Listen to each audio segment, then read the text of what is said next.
I pledge allegiance to the flag of the United States of America and to the republic for which it stands, one nation, under God, indivisible, with liberty and justice for all.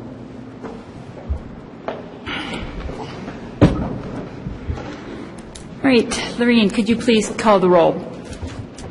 Linda Avanzato. Here. Don Biscardin. Here. Larry Cerisi. Here. Cheryl Clarkin. Here. Robert Jones. Here. William Mudge. Here. Kimberly Page. Here. Julia Held. Kelsey Campbell. Here. Thank you. All right, we don't have any unfinished business at this time in the first part, but we do have, Lorraine, could you disclose the executive session votes? All members were present for tonight's executive session. Motion was made by Linda Avanzato to adjourn, seconded by John Biscardin. Motion passed 7-0. Thank you. Thank you. The other thing we have before us this evening is our facilities subcommittee. Madam Chair, yes. could we seal the minutes as well? Oh, yes, thank you. Yes, if I could have a motion to seal the executive session minutes. So moved. Second. Okay, so we have a motion on the floor plus a second. Is there any discussion?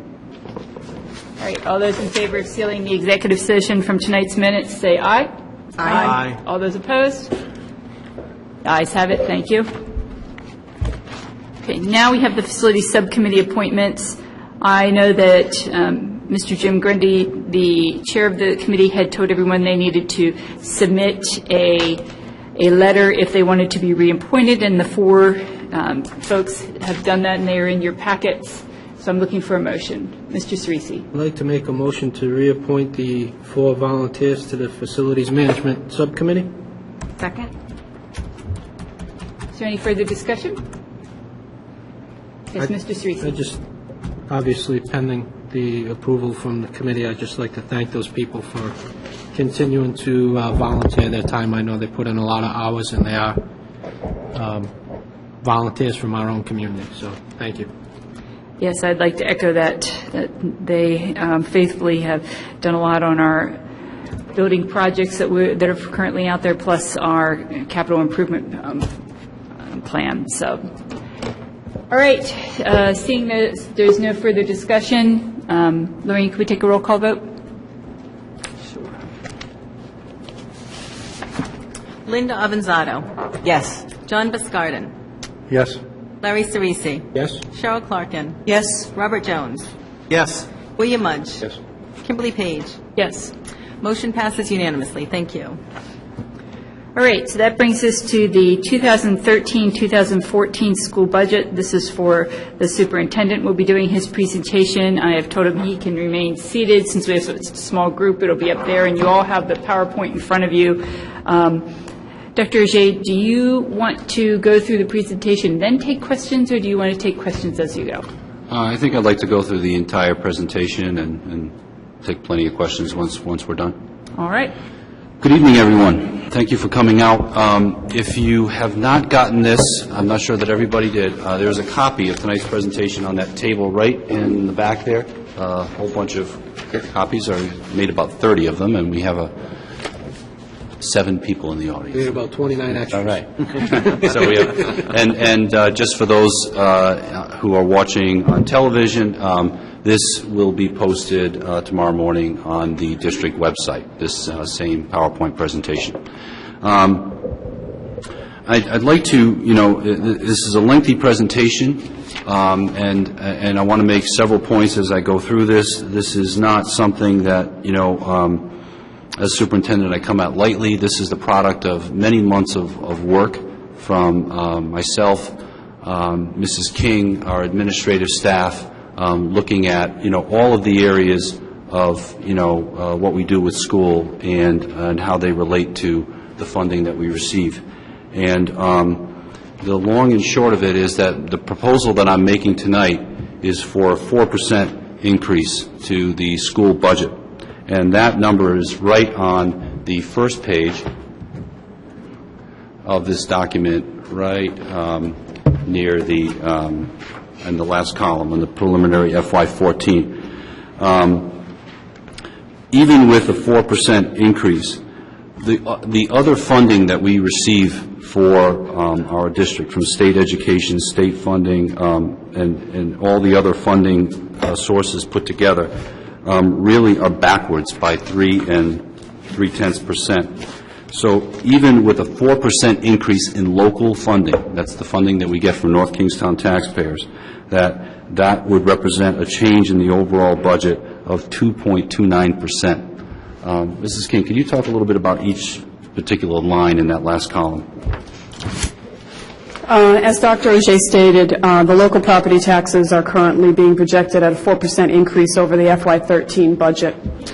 The state education funding line, we know that in the past we have not wanted to budget any more than what we had in the current year. I do know that we know that we do not get a final answer from the state until the last hour in June.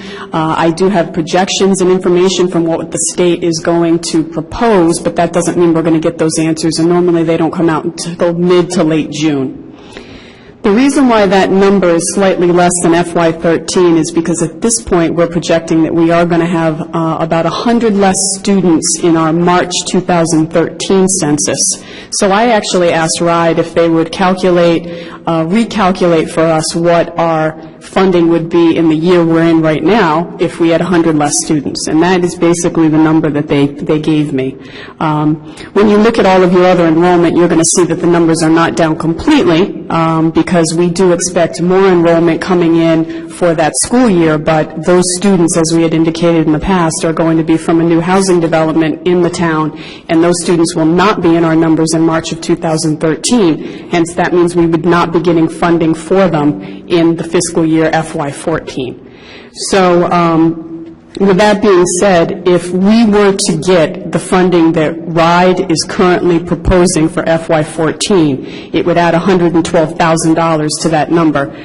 But again, we are not going to know that until mid to late June. That's just the way the General Assembly works and when the timing on when that gets enacted. Your next number are your tuitions, and that is two different numbers. One number is a little bit smaller number. It's for Fishing Cove. It's some of the preschool amounts, and we've budgeted about $15,000 for that number. The rest are tuitions from Jamestown, and there's a detailed calculation in the budget. We do know approximately how many middle school students Jamestown has right now, but we also know how many students that we have that are graduating out. The estimates that are made definitely bring us down the number of students where we've had in the past. Medicaid is pretty well flat funding. That's information from CompuClaim that we should pretty much remain around the same, maybe a little bit less depending on what students we have that are eligible for those refunds. The use of school fund balance line item is $13,000. That is 1 month of a FY 2010, I believe it was, or maybe 2009, retiree incentive on health care. That's the last month for that, and that would come out of fund balance. It had already been committed several years ago on that. And then all of the school funding are basically just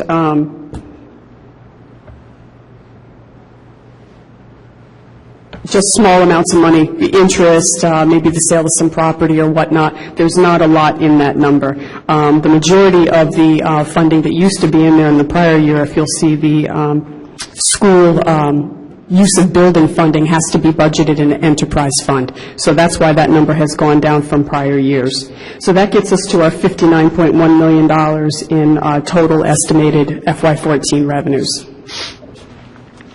The next page on the document, this one here, basically shows where we've been since 2009. And as you can see, those bars generally have not changed all that much since 2009. We are slightly up since that period, but not by very much over those years. And I just wanted that to show this number because the relative, kind of stability of those three particular funding sources. There's a little bit less for all the other funding. There's a little bit more from the town, and the state is, generally flat overall at that time. The third page of the document is our expenditures page. Mrs. King talked a little bit about that. Basically, this is a top-level view of our expenditures and where we expect them to occur. There are more details provided in your budget package. I don't need to read those to you, but they're your salaries, benefits, purchase services. I will draw your attention to the bottom of that spreadsheet, and there are two numbers there. Let's go to the very last number. It's called breakage to allocate. That number is turnover. And what that means is that clearly we know every year there's some amount of breakage or turnover or employee turnover allowance, whatever you want to call it, in either the timing of filling a full-time position, perhaps a higher level or a higher paid employee leaves and a lower paid employee comes in. So there are some estimates that have been provided in the past on breakage. I personally tend to really not like to estimate that number because it is difficult to estimate, but we have done so based on where we've run in the past. That number I'm showing there right now will be allocated back up to reduce salaries and benefits. The reason why I'm showing it there to you now is because I want you to see that it's there. And the details on how that number was calculated has also been provided in your package. Then the other number that's very important that we are working on right now that Dr. Ajay will address more is we are at this point needing $552,000 in order to balance this budget. And I'll let Dr. Ajay talk about some of the things that we are looking at to work on to get there in the next couple of weeks.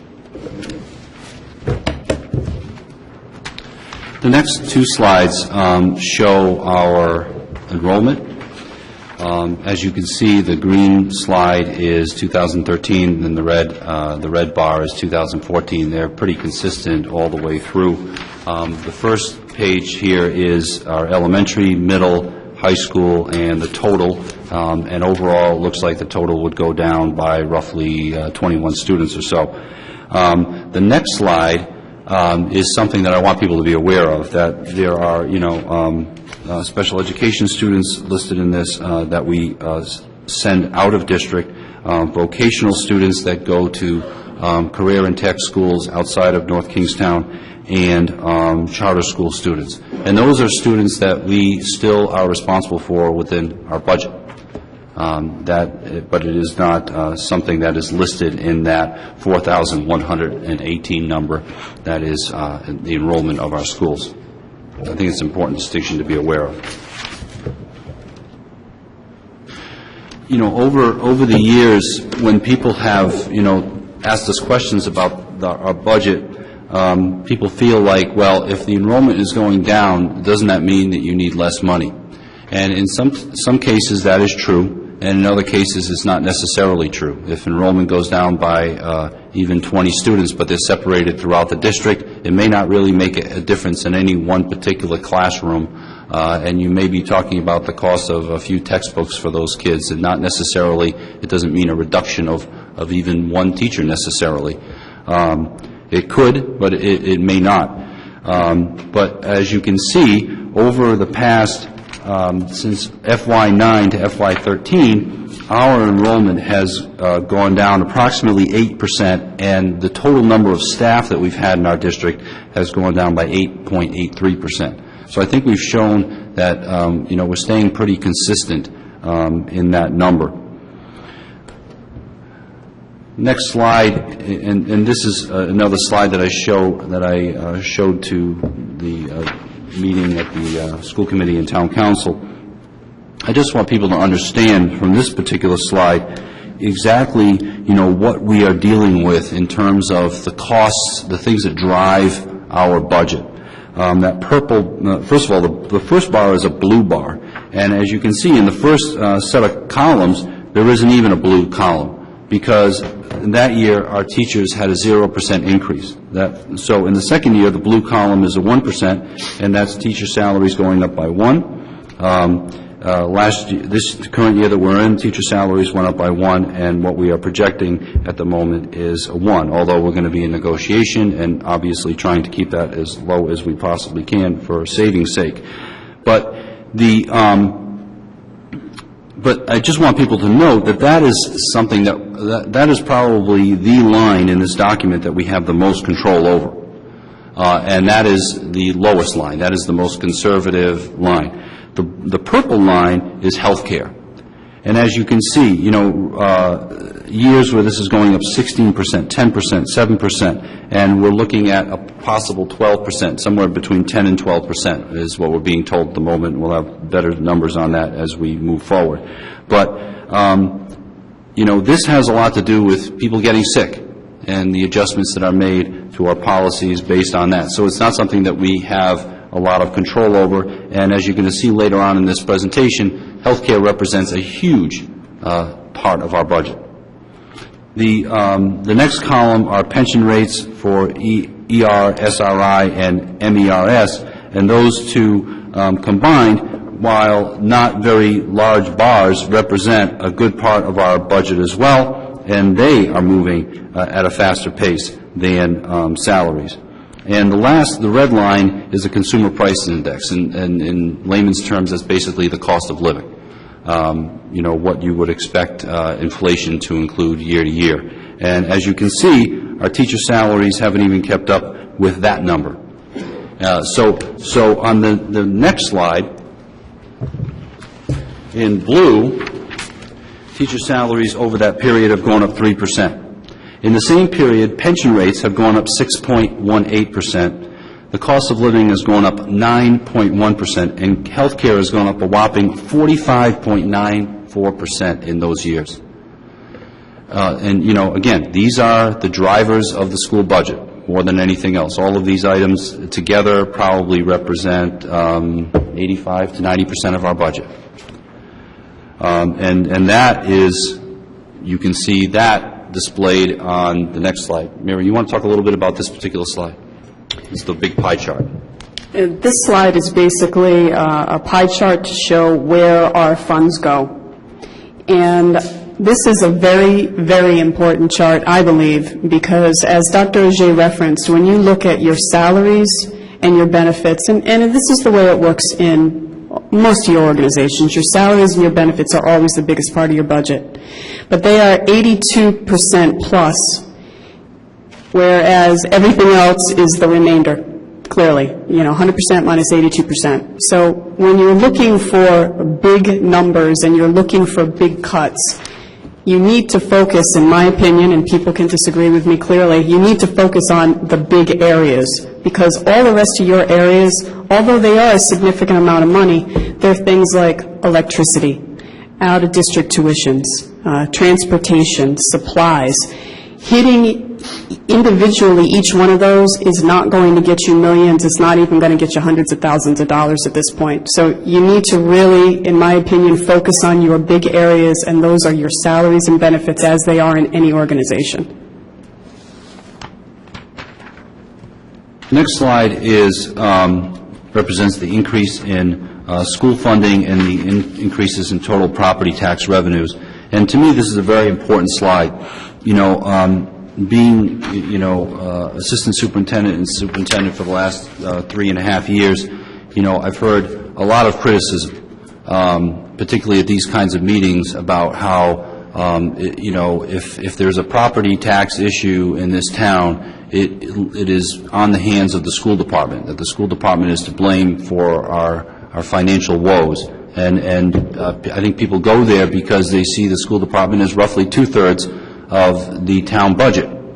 However, if you look at this slide, you'll notice that since 2010, tax revenues in North Kingstown have gone up 11.65%. And the funding to our schools has gone up 3.39 in the same period. It's not my role to say that, one group or another has been irresponsible or anything like that, or to scold anybody for the use of how the money was spent. I'm sure the money was spent very well. But the money was not spent on the school department. And, in fact, if you look at 2013, or if you just start looking at 2010, there was a decrease in funding to the school department in 2010 of 0.34%. In the next year, we got a 1.73% increase, but the following year was a 0. And again, you got to remember, all these costs are going up. Healthcare through the roof, consumer price index, inflation, everything is going up, except the funding to the schools. And at a certain point, that catches up. And so even with a 2% increase last year, which seemed, relatively speaking to all the years before that, like an astronomical amount, it really did not represent a whole lot. We still had to do over $1 million in cuts. We still had to make, pretty drastic moves with our negotiations with ESP to the point of outsourcing.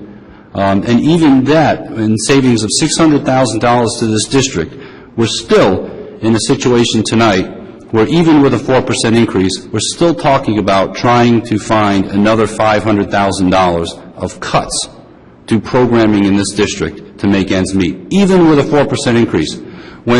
When year after year you stack on very low increases, they catch up.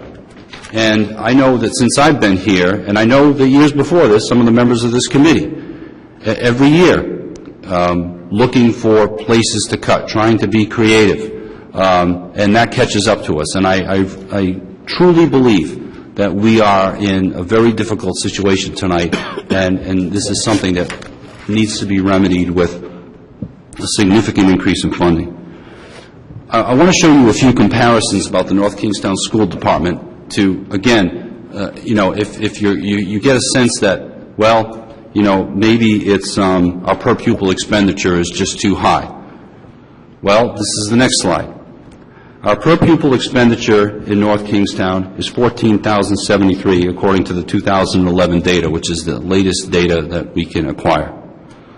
That represents the 13th lowest in the state out of 36 districts. So if you're looking for per pupil expenditure as the issue with, why we have a fiscal problem or a problem making ends meet, that's not it. We're on the good side of this page. We are on the low end of spending per pupil for districts in this state. As obviously there are, most of the districts in the state would be more than happy to exchange places with us in terms of spending. And they're having more difficult conversations tonight because they're wondering why their spending isn't as low as North Kingstown's. The next slide,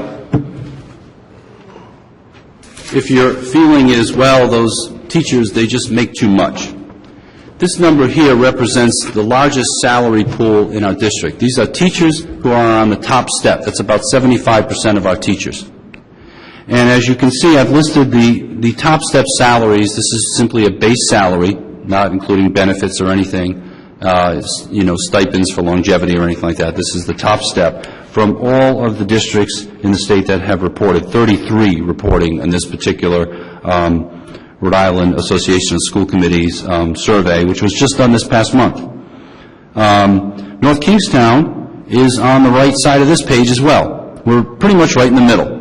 We're 18th out of 33. So there are just about as many districts that pay their teachers higher than we do, and there are just about as many that pay their teachers lower than we are. So if you're feeling like, well, North Kingstown teachers make so much more than everybody else in the state, that's why my taxes have a problem, well, that's not necessarily true. I think we're doing a good job showing that we're pretty responsible there as well. The next slide has to do with health benefits. Again, that red section of that pie chart is salaries, and we're in the middle of the state formula there. And then the next section, if we're looking at that big blue section, is benefits. Well, North Kingstown was the first district in Rhode Island to have teachers pay a 20% copay for health insurance. We are currently one of only 8 districts, and that's out of 36, that teachers pay 20% copay. And our new administrators, that started with myself and Dr. Thornton when he was here, pay 25% copay, which is also leading in the state, and more than all other employees in North Kingstown. No town employee pays 25%. So to say that we're not willing to, make the kinds of cuts and hold ourselves accountable to be fiscally responsible is just incorrect. I think the district has shown, with all of this data that I'm showing to you tonight, that we've done a very good job of being very responsible. On top of that, and that's this next slide, the money-saving consolidation and outsourcing agreements,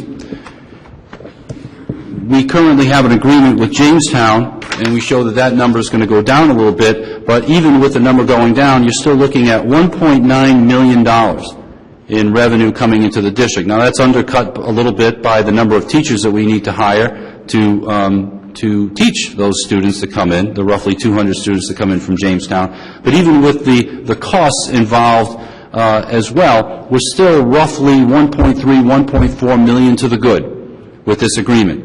Every other district in the state would love to have this kind of agreement in their high school, where they can bring in an additional $1.3 million in straight revenue and pretty much continue to do everything that they've been doing. There's really no downside to the whole thing.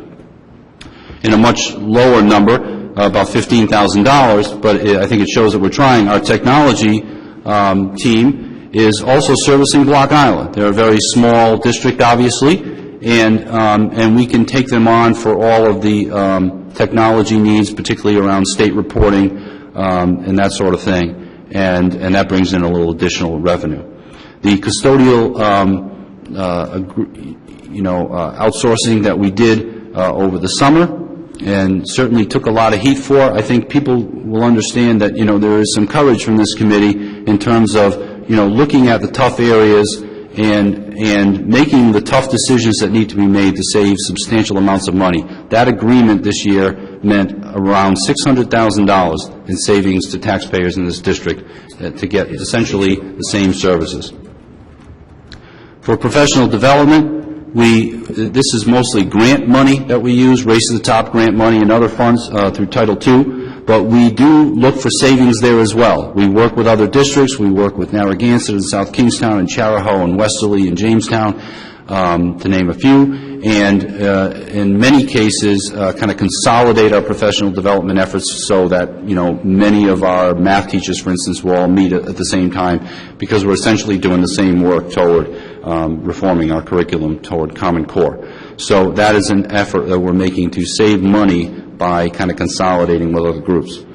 And also this year, this was passed in the last budget, we put together for a modest stipend, a business partnerships job. We've already have a foundation set up, and that work is going well, and we're working toward putting together some private agreements, getting funding from the private sector to enhance the kinds of programming that we have here at the school and bring additional revenues. And that's kind of a work in progress right now. But what I wanted to show is that it is an effort to even look toward the private sector to raise funds for the district and help us to do the kinds of things that we're doing. So the next slide basically goes over some important details. Mrs. King, can you talk about this particular slide, the revenue item? Yeah, this is actually just a repeat of our earlier slide, but we are assuming, or we are requesting in this budget a 4% increase over local funding. And then, as we had talked about before, we believe that our enrollment in the March 2013 census that's going to go to RIDE could be 75 to 100 students less than what we had last year. However, we do know that we have the housing development that's going to be opening up. We have been communicated to by the manager of that housing development that there will be 47 students that will be spread out across the district, and we are anticipating that they will be here August, September, October. So those students will not be part of our state aid because they are not going to be in our March 2013 census. It's just the way that the RIDE formula works. So that's why you see a difference between the state projected state education aid and what our actual enrollment is forecast to be. And this next slide talks about some budget considerations that are still matters kind of in play. We're under the impression that we're looking at a solid 12% increase in health care. We're getting some indication that may be a little bit lower, but still a 10% increase would be a huge increase, as you know. So that's a number that's kind of in play at the moment. We're also negotiating a contract with our teachers union. Obviously, that is a major driver of our budget. So, and that current budget expires at the end of August. So as we go through these budget deliberations, we may not know where we land on that, on our teacher contract. Special ed costs are a significant driver of our budget. These are matters that we are obligated to do, and there's always a big question mark next to this number, because when kids come into the district and they have significant special needs, we have to accommodate those needs. And that could be something relatively simple, where there are just basic accommodations in a regular education classroom, and it could be something very, very significant, like an outplacement completely out of North Kingstown at a special school that has all the equipment and personnel to make those accommodations. And that could be, I think on average, we're looking around $45,000 a student for that kind of a situation, and could be upwards to $100,000 for one student. So if it turns out that someone all of a sudden has those kinds of needs, or someone with those kinds of needs moves into the district, it's not a matter of negotiating it. It's not a matter of, well, we can figure out a way to do it less expensively. It's something that we have to do. That is the law. So there's always kind of a question mark around those. And I'm going to talk in a few minutes about some ideas that we have for bringing more of those out-of-district enrollments into the district and handling them in a more cost-effective way. Mrs. King just talked about the enrollment trends and Crossroads, and this is the last point that we want to make. The sequestration issue in the federal government has not gone away yet. They've kicked the can down the road, so to speak, and so this will be coming up in February and March, and if some of these issues come to bear, our federal funding for our grant funding may take a hit. And that, as you know, is a good part of our, obviously, all of our CRP is federal government. So that could be an area where we would have to fill in some gaps in other ways, not through the federal government. This next slide I've included because it is the district vision. And I'm not necessarily going to read the whole vision statement to you. You all have a copy in front of you and can read it. But I highlighted certain words in yellow. And the reason I highlighted those particular words in yellow is because, to me, they represent the some of the budgetary issues that are at the center of this of our discussion tonight. Our vision, and this is something approved by this school committee, or previous school committee, that we would continually improve, that we would meet the diverse needs of every student, and we would do that through multiple and varied opportunities. So if Johnny is sitting in the classroom and doesn't get it the first time when the teacher goes over it for the general group, that student needs to get additional instruction until they've learned the curriculum. And that may mean many different things for many different students. And it's not appropriate not to do those kinds of things. So our schools are organized in such a way that, and we call this response to intervention, RTI, that there are teams involved to identify kids who are not at grade level for math and reading and in their other subjects, and to put together a plan for those kids. What are we going to do about the kids who aren't at grade level?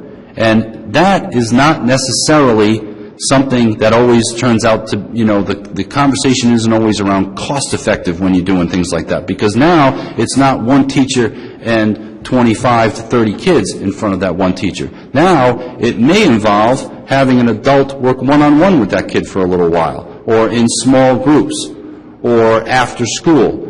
And those kinds of creative ways of finding the way to engage that student and get them to learn may not necessarily fit that natural feeling and, one teacher with 25 student formula that we may have known as kids. There's a lot of different ways that we go about it. We commit to using the resources to support our priorities, which is student learning and achievement, effective and innovative instruction. That effective and innovative instruction, to me, speaks to things like technology.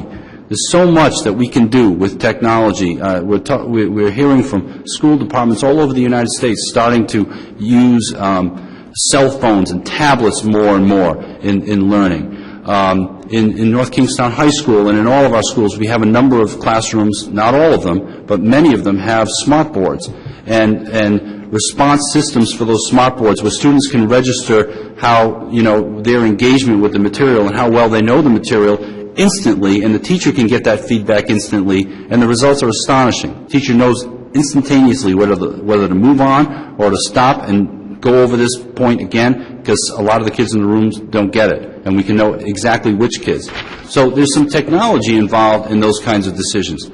There's also a lot of technology involved in just the data that we keep and the data that report to RIDE. And so a new teacher with a student can pull up a student's dashboard, so to speak, and see all kinds of data about that student, how they've done with reading and math, how they've done in previous years with different teachers. It doesn't have to be something where you go onto a filing cabinet and hunt for several hours to find old paperwork on the student. You can find that instantaneously.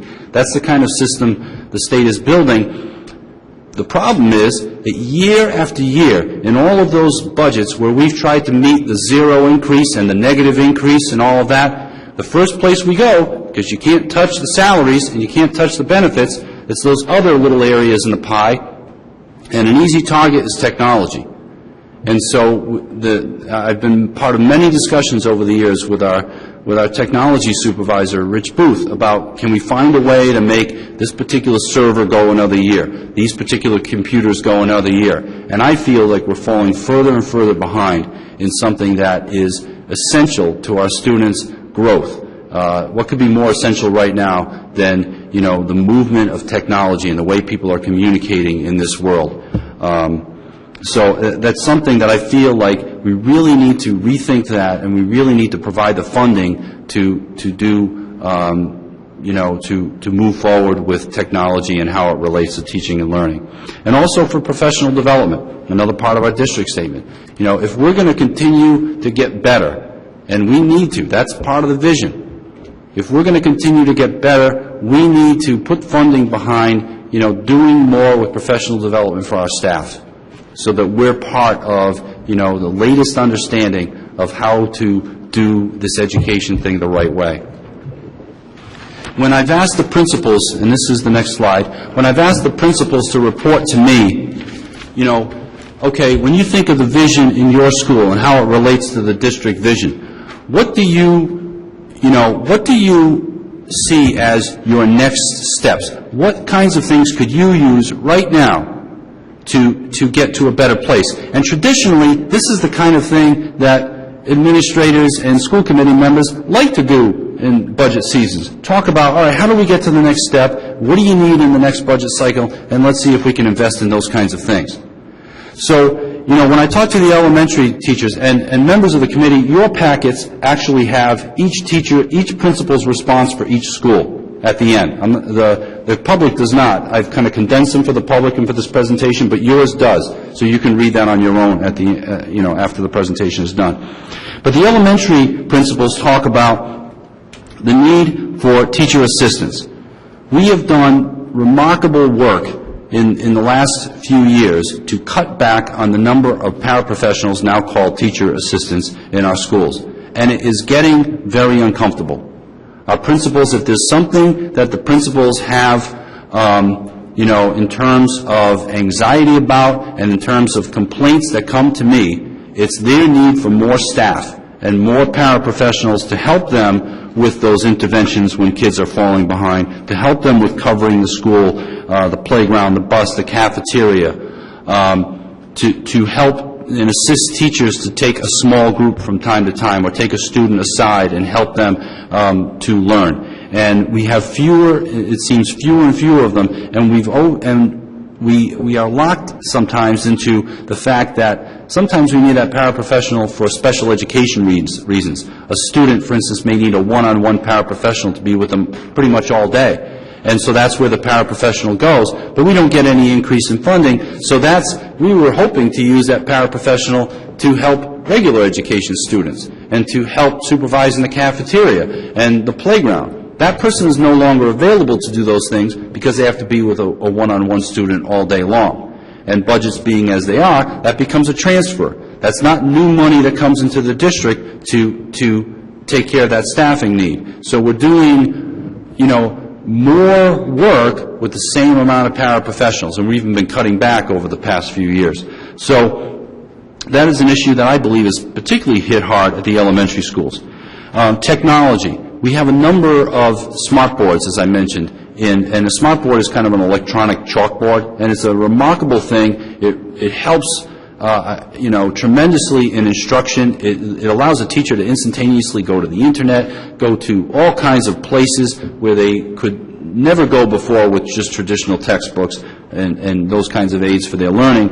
And we have them in many classrooms. We've obtained most of them through grant funding. The state of Rhode Island had a program, Technology for Teachers, it was known as R2T2, something along that idea, and we were able to secure a number of those grants over the years and brought in a number to different schools. And in some cases, PTOs have helped to fill in at different schools. And so we have an unequitable number. Certain schools have more of them, certain schools have less, but none of the schools have enough. Enough would be one just about in every classroom, or something comparable to that, like a projector or something in that idea. And so all of our schools could use those. They could use upgrades in their computer labs. A lot of our computers are, they're getting older. We've made upgrades over the years, but that kind of upkeep is something that has always been a line item that we've taken away from when we do these budgets year after year.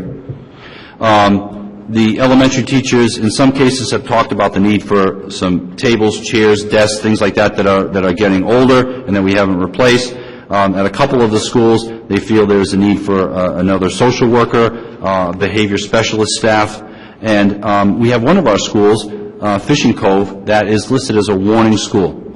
And so there are a number of things that we need to do to address the issues that they're right on the cusp of being at the next level, and I know that they're going to get there, but, there are things that we need to address, and another one of our schools, Quidnesset, is not all that far away from that category either.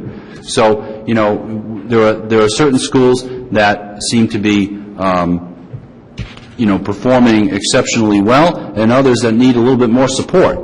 And those are the kinds of things that I think we need to direct funds toward. At our middle level, principals have talked about the restoration of an SRO officer. At one point, the district had 3. Now we have 1 at the high school. And behavioral support staff. They, again, teacher and teacher assistant staffing for special education and for our alternative learning program. They see that as an important need at those levels. Increase the teacher assistance for those interventions with kids to help, RTI efforts. And again, the same kinds of technology upgrades that the elementary schools talked about. For the high school, Dr. Kenworthy has, talked to me about, we just had a special education review in the district, and one of the areas that we know that we need to work on is that in some cases, some of our high school students do not, they by law need to be taught by a special educator and a highly qualified teacher, that they are expected to take the NECAP exam, and it is not fair to them if they do not have a highly qualified teacher teaching them math or English, for instance, and it's a special educator who is not highly qualified in either English or math. It's important that they have both. And right now, for the most part, our kids have one or the other. So it's something that we need to address. We need to provide support for NECAP readiness. Just in today's email, Dr. Humbert and I were told from RIDE that, there's more and more of an expectation, on districts that now that the NECAP counts for graduation, that we need to have programs in place that identify the kids who didn't pass it as a junior. They get those scores back later in their junior year, and we're going to be getting them back in the next few weeks. And then what is the plan that we have for them to remediate them so that they can pass the exam as a senior? Because if they don't pass the exam, they don't graduate. That is a new requirement, and it is something that, we have been preparing for, but, talk about an area that you really want to make sure that you have taken good care of, and that you definitely have a fully supported program there. Next year is a NEASC accreditation visit. We are on schedule with that visit. But the final year of the visit is one where they bring in a visiting team. The team needs to be supported by funds from the district. So they will stay in the district for about a week. We need to feed them. We need to put them in, lodging, pay for their travel, the whole 9 yards. And that's roughly 10, 12 people that we're talking about. The expenses in an accreditation year can be $30,000 to $60,000. We need major increases in technology. I would love to come to you tonight in my budget presentation and talk about my plans to, start weaning off of traditional textbooks and moving more toward tablets for our students or laptops for our students. That is the way the world is moving right now, and we need to move in that direction as well. And there are places in this district where the technology is moving. But I can't do that tonight because of budgetary concerns that have built up over the years where a 4% increase basically gets us to what we have now. It doesn't get us those extra projects. But it's not that we don't need them. We need upgrades in technology. We will be looking at RIDE money over the course of the year to set up wireless in all of our schools. But once we have the wireless and what we do with that wireless is totally on us.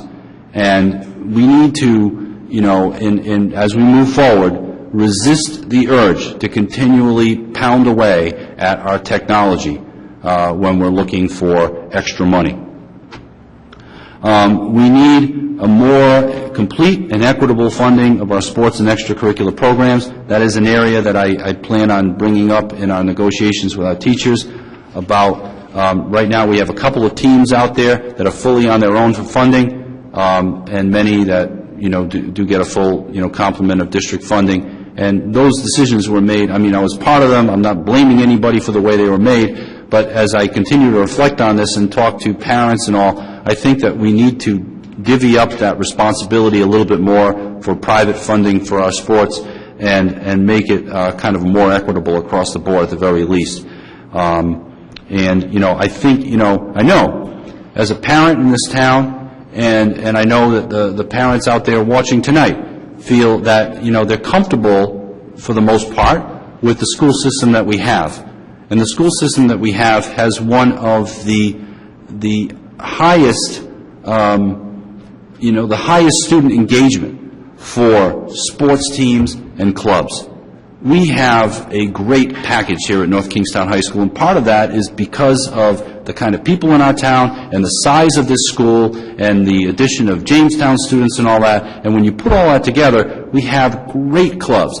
We have a great drama and arts program and music and chorus. We have an orchestra. Not many districts in the state have an orchestra.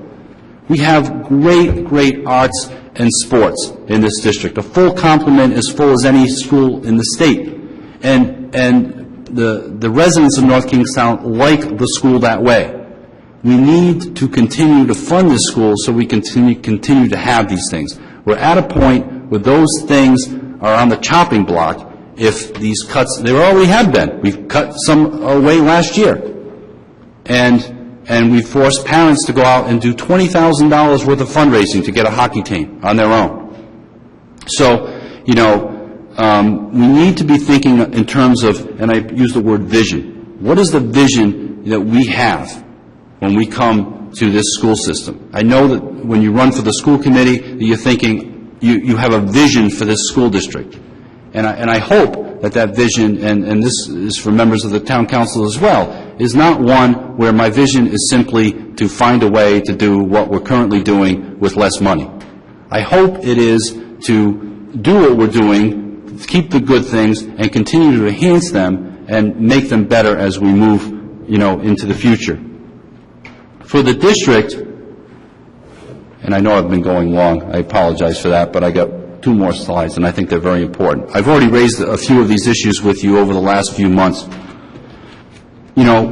One item that I think is not appropriate for North Kingstown is that we are one of roughly half of the districts in the state. Half of them have full-day kindergarten for all of their elementary schools, and half of them don't. And we are one of the half that does not. And I don't think that is appropriate. I think it is clear that the research and education out there shows that a full-day experience in the kindergarten helps students to do better. Some students more than others. Particularly if you're a low-income student, the gains are significant with what you can achieve with a full-day experience as opposed to a half-day experience, and a little bit less so if you're a high-income student and your parents have provided for you with educational opportunities, whether it's through daycare or other sources, that kind of complement what could be a kindergarten experience. But the fact of the matter is, many of our students who could definitely benefit from a full kindergarten experience are not getting it.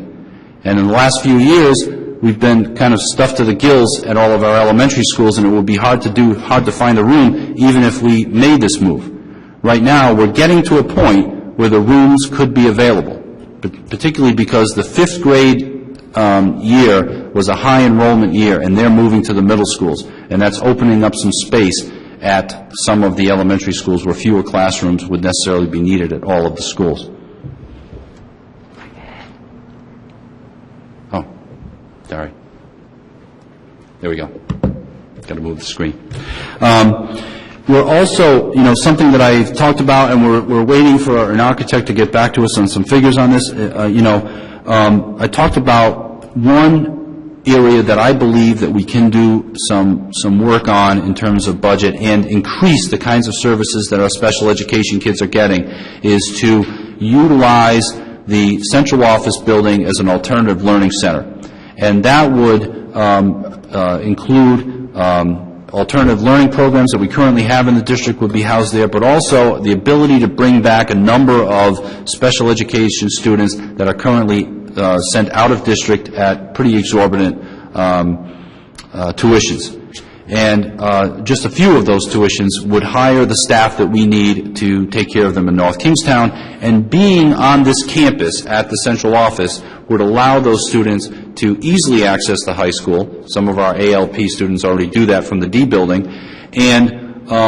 And also, if need be, to access Wickford Middle School, which isn't all that far away. Whereas it would be more difficult to do if we were to access, utilize Davisville Elementary for a school like this. But that's a longer range discussion, and is something that I plan to come back to you with once we learn more from what the architect is doing with that to retrofit both the central office building and the Davisville Elementary building. Again, I already talked about the major upgrades that I believe we need around the district for technology, infrastructure, and equipment. I think we need a more aggressive focus on significant maintenance needs. We had a bond approved in this district last year, and that certainly helped us with particularly the Davisville Middle School roof. There are a number of areas that have been waiting in the wings for years and years and years, not to mention the ventilation here at the high school, for instance. That we really do need to focus on. And without an increase in our capital improvement funding for years and years and years, there's been zero increase. It was originally made that this would be something that would be funding with $500,000 of funds every year, so you can kind of build up and take care of some of these projects. They're falling further and further behind.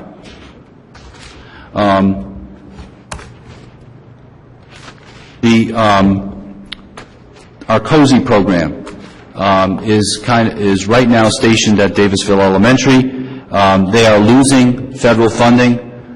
Just some of the ways that our students who are living at Crossroads are determined whether there's a homeless designation or not relates to the funding that our COSI receives and the kinds of things that they can do. So we're not going down in the number of low-income students and students who need these kinds of assistance, but the funding is going down. And COSI is an important part of the equation here in North Kingstown. They need to be funded, and I believe their funding should be enhanced by general funds, that we need to stabilize them and give them a more permanent place and a larger role in this district. Every year we talk about the continued need for math and reading supports. This year in particular, we have a math coach that works out of the assistant superintendent's office and services mainly elementary math situations where RTI is needed, where interventions are needed for students, and this person helps our teachers to figure out, okay, this is what we feel is needed, and here are some tools and supplies that would help you to get these things done. That person was funded with grant money through the IDEA grant, and that funding is now not going to be there, and we need it for other things. So that's not a job that we don't want to lose, and, you know, that's a salary and benefits, and you're talking now in the neighborhood of $80,000 to $90,000 that we need to find just to continue something we're currently doing. Race to the Top funding is going away. Year 3 is on its way out, and particularly what we're worried about is that we have a person that is hired that helps our administrators and helps our teachers in putting together their evaluations. This is very time-consuming work for our administrators, and they need that help, and that will be going away. And there's no source of funding to replace it right now from the federal government or from the state. So if we want to keep that kind of support in any fashion, whether that's an additional assistant principal or whether that's additional people to act as evaluators in some capacity, right now the funding isn't there. We've been talking many years over growing career and technical programming at North Kingstown High School with the Business Partnerships Coordinator. I think that we have some hope of doing that. But again, those kinds of investments are significant up front. We may be able to recoup some of that money in tuitions from kids coming from out of other districts to take advantage of programs that we may set up here. Say if we turn a couple of classrooms at the high school into a drafting program or something, or a computer education program that's career and tech oriented. Those kinds of things we could do, but they do require an upfront investment in equipment and getting the manpower in here to take care of that before you start inviting students from other districts in and that sort of thing, and keeping some of our own students who are currently going to other districts for those same programs. And then, you know, the last thing that I want to mention is, you know, we just, in the news with the Sandy Hook incident, you know, we just had a meeting last week where we talked about a number of security upgrades that we would be looking at, and as we review our protocols in our buildings. And so when you talk about, well, this building needs a whole new set of locks on the doors to the classrooms, and this building needs a couple of cameras, and this building needs a better door in the front, or a gate, or just, you know, better windows, or whatever the case may be, those things cost money. So when I come forward to the committee and talk about, well, we've done our review, and the police have suggested the following things, and we've done some research, and we found that these other kinds of things work well in other districts, and we're recommending those as well. Again, we need to expect that that is something we're going to need a capital infusion to take care of, particularly if we want to do it quickly. So, you know, that is the gist of my, you know, presentation tonight. Thank you for your patience. You know, if there's something that I really want to impress upon you this evening is that, you know, in my 3.5 years here now, I've noticed, you know, every year at this time, we're going through this exercise of what are we going to cut? What are we going to cut? It's always taking away from the program and asking the people of this district to do more and more with less and less. And that is enormously frustrating. I realize why it has to happen. It's a very difficult economy. And I believe there is a willingness, and I've seen it. It's remarkable from, you know, the principals and the teachers when I ask, you know, to do more with, you know, that they're not going to be able to get the funding to do it the way they would want to do it, that there's a willingness to work with us. And I appreciate that. But I think, you know, I know that if there's something that I want to impress on this community, that the school department has been a partner to this community in trying to keep costs down. And we have shown that just, you know, going back many years, but I've just shown for the last 4 or 5 that, you know, with solid numbers, that this is not a district where teachers are exorbitantly paid. It's not a district where we have a high per pupil expenditure. It's not a district where we're doing anything irresponsible with our money. And it is time to provide more funding, because we're certainly at a point where damage is being done, where we're not maintaining a good program, certainly to the standards that our community is accustomed for North Kingstown School Department. Thank you. Thank you, Dr. Ajay. I think one of the things that I heard from you is our last 6 slides were visions. They weren't anything that are included in the budget. They are merely a vision. You know, as I've sat here on the school committee for 6 years, and I think anybody who comes onto the school committee has to be an optimist. And it's that hope of you're not feeling that you want the schools to stay in one place, that you want them to move ahead. And as I was reading through part of our charter of what we're supposed to be doing as school committee members is we are to be the advocates for the schools. We are to be the people who provide the vision for the district and say, this is where we want to go to. So as much as we've received our budget and it doesn't have our vision in it, you know, we've got to start looking as to how do we get more of our vision into the budget. I'm wearing yellow tonight, and I'm wearing yellow because when you take art history classes, they talk about how the significance and colors of purple being for the king, but yellow is a color of optimism, okay? It's also our school color, but it's mainly because I sit here and I would like to be optimistic.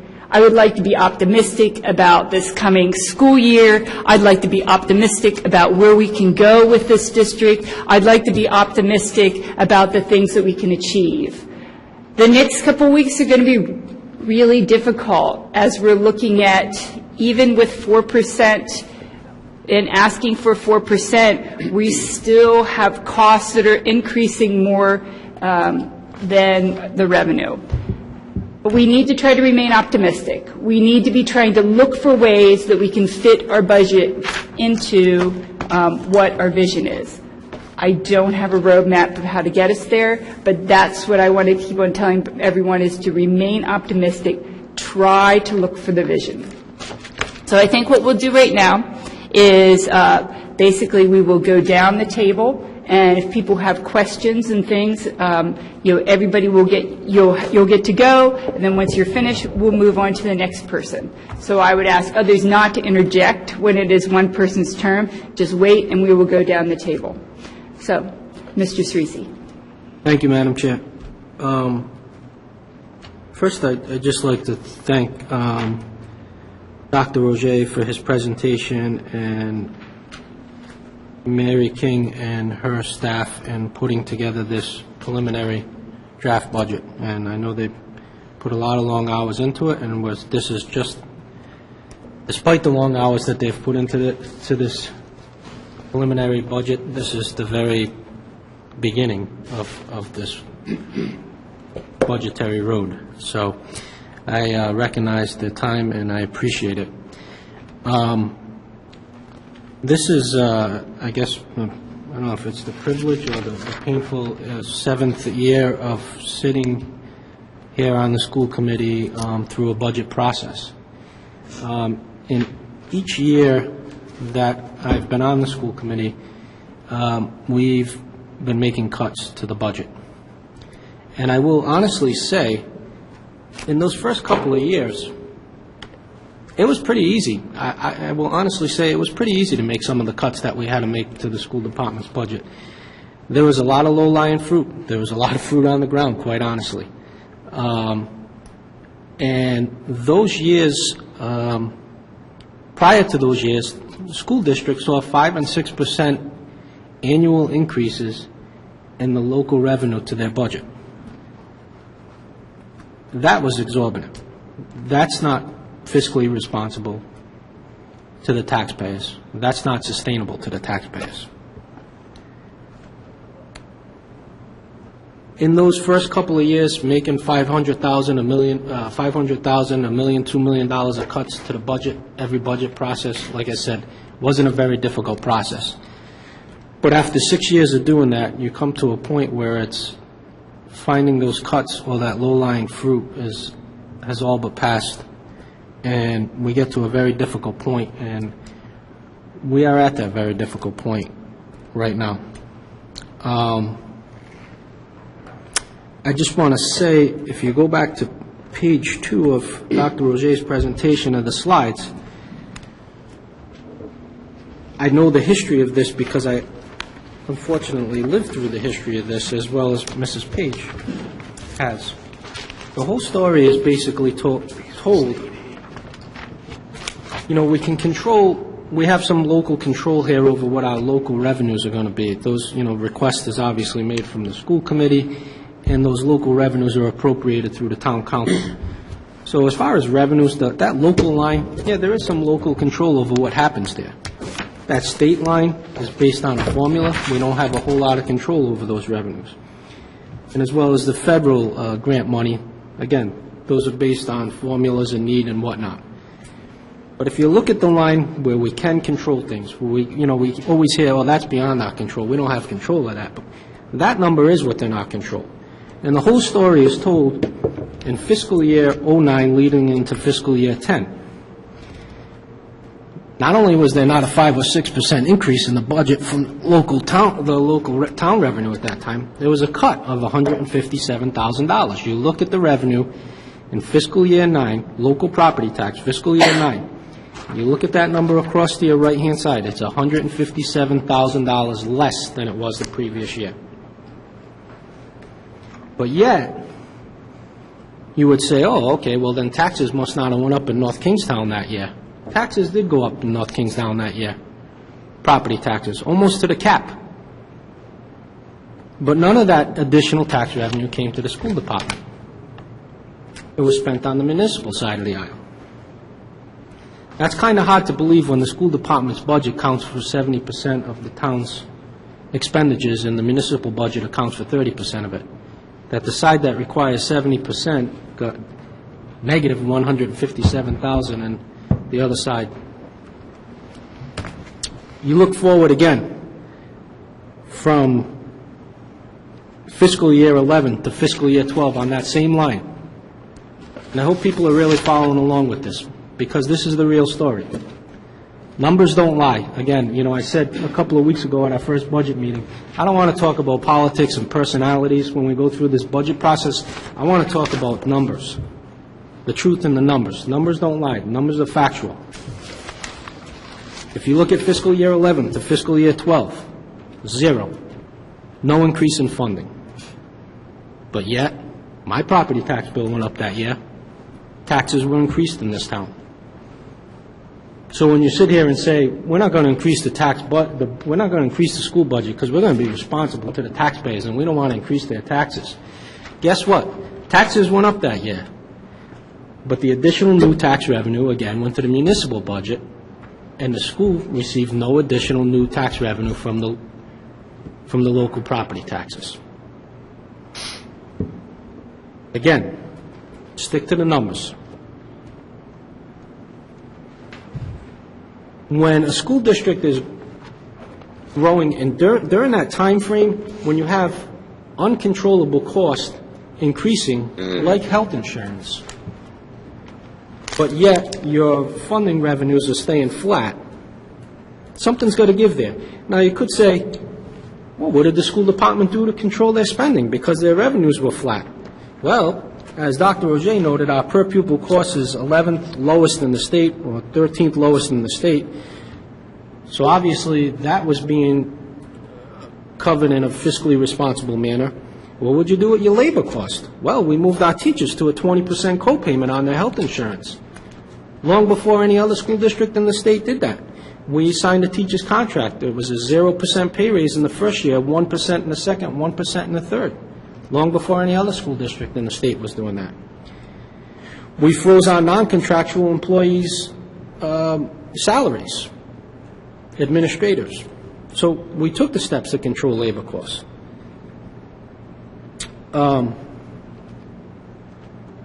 So I think knowing the history of these things is very important.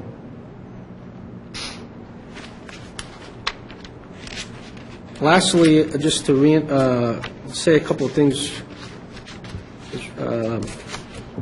expand on a couple of things that Dr. Roger had mentioned. When you talk about tablets or laptops for students, these are things that are going on. Not only are they going on, they're going on right next door to us in East Greenwich. If you look at the East Greenwich superintendent's proposed budget to his school committee last week, in his budget, he talks about becoming a one-to-one district at the high school, tablets, laptops, so on and so forth. Of course, there's going to be this is where we're going technology-wise. Obviously, the younger kids are a lot more tech-savvy than the adults are and learn a lot quicker than we do. But this is where things are going, and it's like there is an upfront expense, there is an upfront investment to make that transition from traditional textbooks to more technology-based applications. But, that's where things are going from a teaching and learning environment. And from a budgetary environment, there's a savings there that will pay off in the future. I kind of, just to wrap up, and, we'll have more time to talk about this, but one of the things I was thinking of when Dr. Roger was speaking is, a lot of people will say, well, look at, their test grades, and look at this district's test grades and their scores, and how come they're doing this, and how come they're doing that, and, where's North Kingstown's vision? Where's North Kingstown to continually, raise the bar or keep up with the neighboring districts as far as these things? It's, and as Dr. Roger laid out that vision, but it's going to take some resources to accomplish some of these visions. One of the things I was thinking about was, the saying from, I guess it was maybe 10 or 15 years ago, from Bill Parcells, when he was coaching the Patriots, is, you want me to cook the meal, but you won't let me shop for the groceries.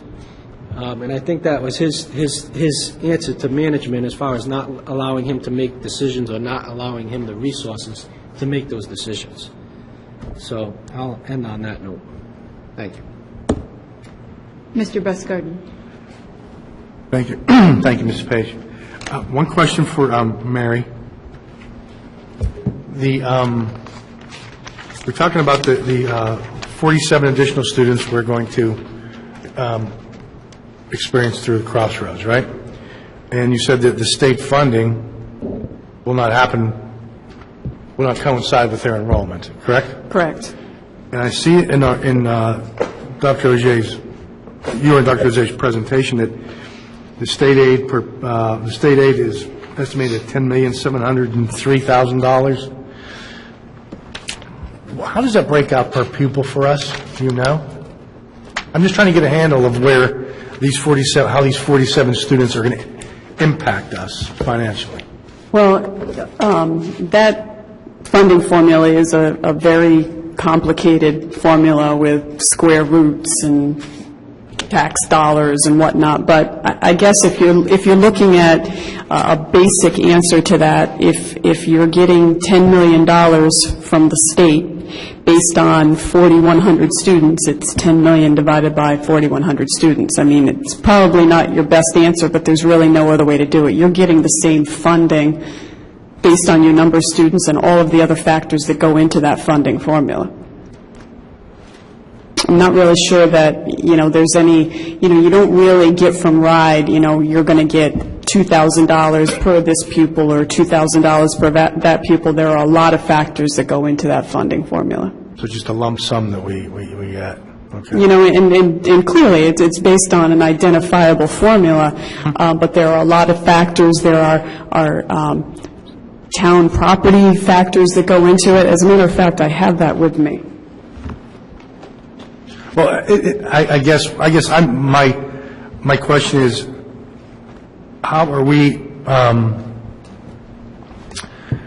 budgeting for these potentially 47 new students without state funding? I mean, how are we going to do that? Well, one thing is that they're going to be spread across the district. Okay, so, you have a few in elementary, a few in middle school, a few in high school. It's not like all 47 of them are going into grade 1 at Quinnesset. That would be a problem if those were the predictions. So they are spread across the district, but you have to absorb them in your numbers, just like we would. It's a little bit of a different year for us because we do know that that's going to be a big influx in addition to those students that we know that will move into the district just in the basic course of people moving in and out of the town. Right. But we do know that that is a big influx in addition to it, so they have to be absorbed in all of our numbers. If you only have $10 to spend, you have to absorb that, and that's what we've tried to do. Okay, you're answering it, but my concern is that we're going to have, well, this is probably not accurate. I mean, we're 47 new students, but that's not the net. I mean, I guess... It could be more than that because we know 47 is from the new housing development. Right. We could have 60 new students because there are 23 more that just happen to move into the town. We don't know that. Okay. Thanks for the presentation. And Dr. Ajay, I think you have... you answered one of my concerns, and I think you did a good job putting this together and making it easy to understand. So thank you for that. Thank you. I would just like, and based on these numbers, like Mr. Cerisi has outlined and echoed what Dr. Ajay said in his original presentation, is that, when you look at where the dollars, the tax dollars get spent, it concerns me because I'm a believer that the main drivers, that's a new buzzword, the thing that impacts property taxes or property values the most are the schools. And if we continue to go down this path of not funding our school system properly, then everybody who has complained about the school's getting too much money are going to then be complaining because their property has been devalued even more because our school system isn't what it used to be. So we walk a very fine line when we talk about keeping things in check and making sure the school system is using their money as expeditiously as possible. But my concern is that we're to the point now that if we don't start looking at this thing a little bit more pragmatically, that property values are going to decline because people aren't going to move to North Kingstown any longer because the schools aren't as good as they used to be.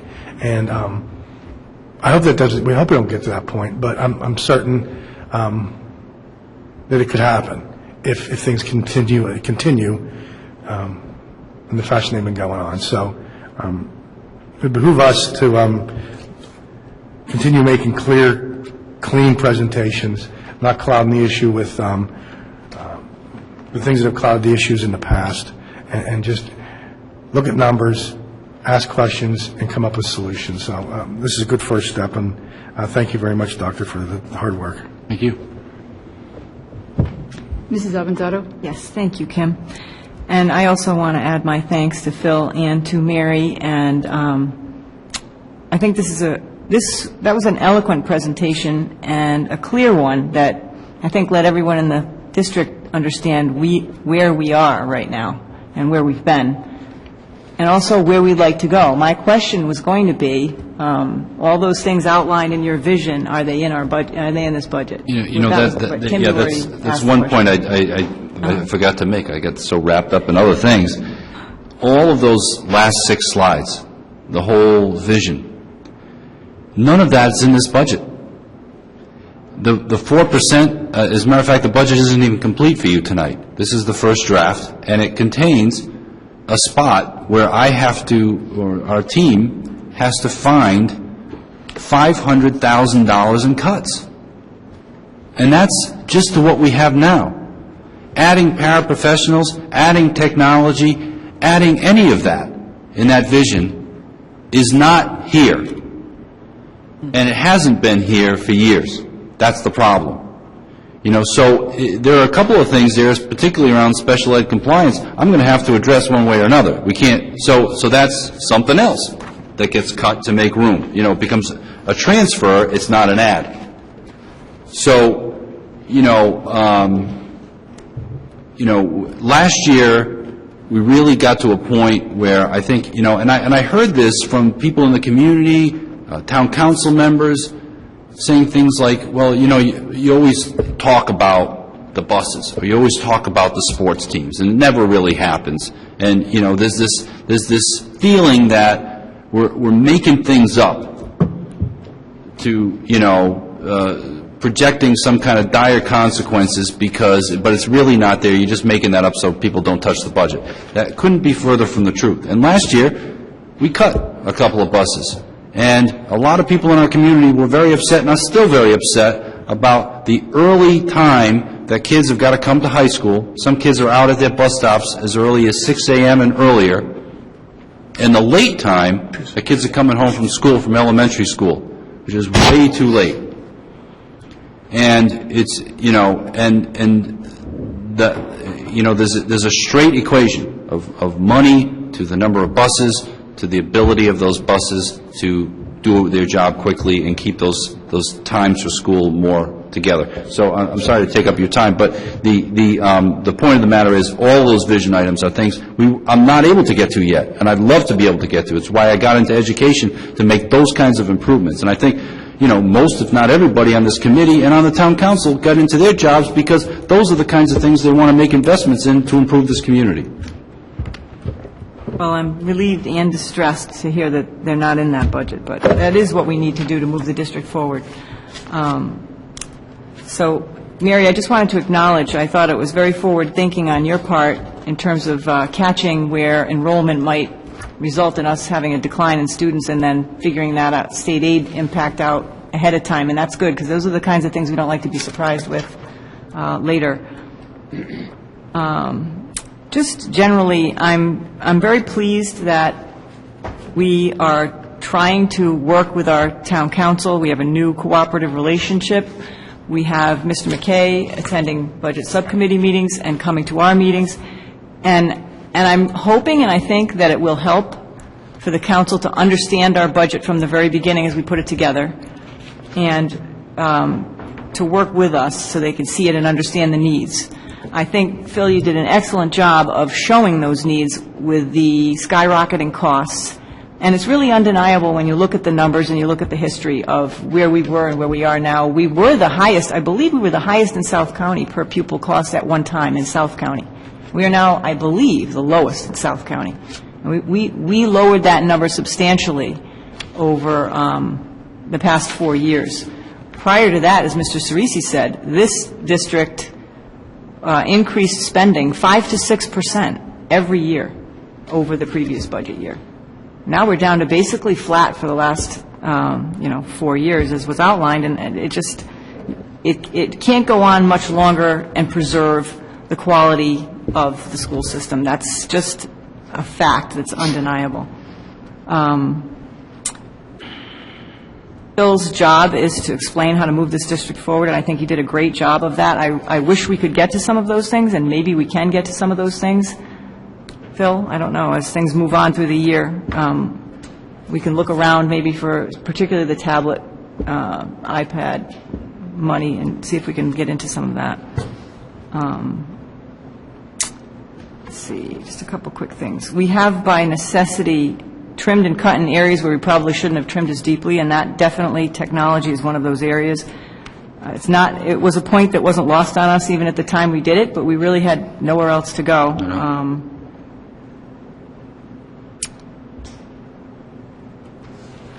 Make sure I don't miss anything.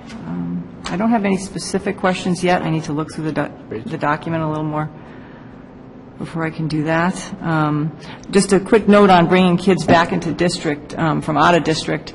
That may require more going forward this year, more supports to have these kids at the schools in a way that works for the school and the kids, and they get what they need, and the schools are run efficiently. So I would encourage Phil to come back to us and let us know if that happens, because I expect that it may happen. We're basically just trying it out now and just forming these programs, so it'll be an ongoing thing. So just wrapping up, I think, we have an excellent school system here still, but that can change, and I'm afraid that we are at the tipping point. If we keep deconstructing and don't focus on funding, we will be at that point. So I invite the council and the public to take a look at this presentation and some of the numbers in here, and you don't need to use these numbers if you have any discomfort. Go to the budget on the town council's page in the town budget and look at the 2010 town council adopted budget. You'll see the numbers right from there, where we've been pretty much flat from local taxes. So I'm going to wear yellow next meeting. Kim, I wish you had told all of us, because I would have worn yellow. But I am optimistic that we can do this together. That's how we have to do it. Schools are important to everyone in the town council and the school department. So thank you. Ms. Clerkin? I actually don't have any specific questions at this point. It's a lot to review and go over and then, ask the pertinent questions. But I do want to say I was very impressed with this presentation, and I can see that a lot of hard work went into it.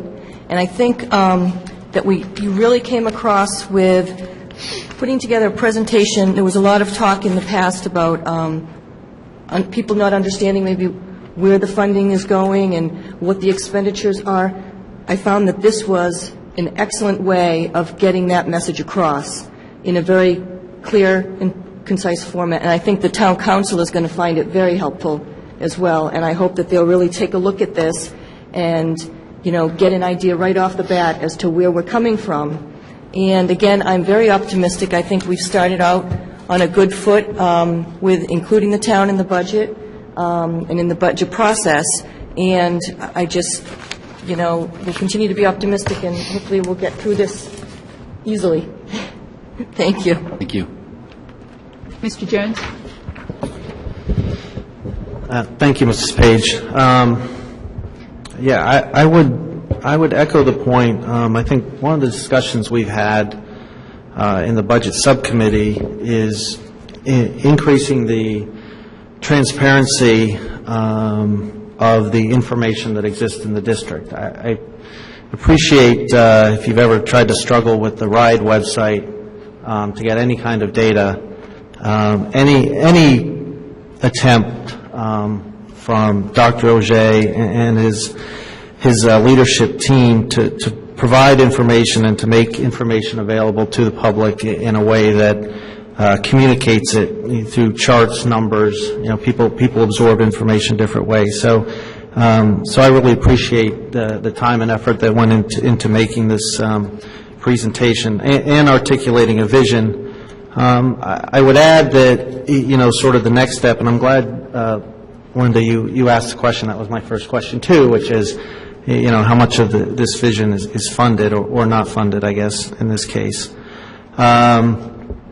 I would further add that, as we go through this process and start getting into a little bit more detail, we also, if you could, include some school accountability stuff. So it really helps to link when specific principals ask for certain things that we also have the accompanying school accountability data that reflects that in terms of making the connection between the resources that are asked for and the educational objectives we're trying to achieve and the metrics of how we measure those. Just try not to go into too many points, but just to get either clarification or probe just a little bit. First, I'd say, Ms. King, I really appreciate on the breakage point, your point about moving that to the 5100 line. I think it's a better practice not to carry negative expenditures. Yeah, absolutely, and it's not something that I would condone either. I just really wanted everyone to see that it was there, because I know that would be a question. Yeah, no, and I appreciate, the effort to calculate that as a way of during the year, as you measured budget to actual variances, to know kind of benchmarks of what you're looking for. But again, I appreciate moving that to the actual expense line where it's at.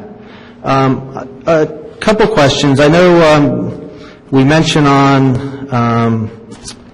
the Crossroads students and that the timing of their arrival and the census doesn't work. But that's a RIDE rule. Am I correct? Yes, and I have contacted RIDE to ask them if we could have a special dispensation, and the answer that I received was no. And is that because it's set in stone, or because the General Assembly through our... I don't know. More of the answer was, I'm sure we wouldn't be the only district that would ask for a special dispensation on that. There are the standard times when they have to draw a line to the sand, and I understand that, to calculate your funding formula. I did say that I could have information from the Crossroads people on how many students are expected and whatnot, but I don't know if it's General Assembly or if it's just RIDE that says we have to draw a line in the sand. So I would make the point that as we, talk about this with not only our town council, but I know, Mrs. Page, you make a great effort to keep our other elected leadership in the town or those who represent the town informed. I would again ask that perhaps this is one area to at least make them aware of and say, is there any legislative relief? Similarly, I know a discussion we're sort of having at the initial levels, but, and not to put you on the spot, Mrs. King, but, we talked about charter school tuition, and I just want to get it out there, the question that we provide transportation to charter schools, and yet potentially the cost of that transportation works against us in calculating the tuition we need to pay for them. And if that turns out to be the case, that seems to me, again, another area of potential legislative relief to ask for, to at least say it seems somewhat unfair that we pay for a service that then we get counted against us for the tuition we have to pay. In terms of, you mentioned the sequestration, I guess the question I'd have is, those items are grant funded, and not that they're not valuable services, not that they're not, again, if the federal government's giving us money for, hopefully it's a service that adds value, but I guess the question is there a mandate that we would have to absorb that, or is that just something we think is educationally important to continue even if we lose the funding for, and have you thought about, where the prioritization might be in case of that? I think that would have to be dealt with on a case-by-case basis. There's a lot to the IDEA section of our grant. For instance, when I think of special education, I think most of it is driven by IEP needs. We probably wouldn't do it if we didn't have to, and that, those are driven by teams making decisions. My sense of it is that most of it would be things that we would have to replace one way or another, but not with federal funds. At least 10% roughly go backwards, so we'd have to find the difference somehow. I'm not saying for every dime, but I think most of it we could probably count on that we would have to find it. When you talk on the second page, when you talk about the funding from other LEAs, so on the Jamestown tuition, I realize you calculate the numbers looking at the numbers who are currently in 9th and 10th and 11th grade, and then the projected numbers that are in middle school in Jamestown. But the tuition, that's half of the equation, the other half being obviously the tuition we're going to charge. So when we actually get to the tuition we're going to charge in FY14, is it going to be the number you use, or is it going to be potentially a different number? Well, it would be a different number because it would be whatever the per pupil is at that point. And the component of there are actually three different components of the Jamestown tuition, and one would be your regular education tuition. That's a number, that's a really easy number to identify, and there are pieces of that number that are reduced based on our contract with Jamestown. The other two pieces would be special education tuitions, which clearly are higher depending on how many blocks of special education a Jamestown student needs in their day. It could be 1 to 5. So clearly 5 is a larger tuition than 1. Very tricky to budget. We do have some estimates from Jamestown on that, but that would be a different number. That number is, the special education number can be very variable depending on your number of special education students that you actually have, and that's, again, a complicated ride formula. And then the third piece would be ESL, and we don't have any, actually, I think the proper term for that is ELA. I'm not sure, English language learners. I don't think we have any at this point. So the big two components that we look at would be regular education tuitions and then the special education. Now, with the Jamestown tuitions, we know that there are 51 students that are graduating out for this school year. Of that, there are, I have it in the detailed charts, there are some special education students in there. I believe there were 3 of them that were receiving a 5-block special education tuition, and 1 or 2 that were at the 1 block. So 51 students are graduating out. Jamestown has communicated to me that they have 48 middle schoolers right now, and a couple of those will be coming in with special education needs.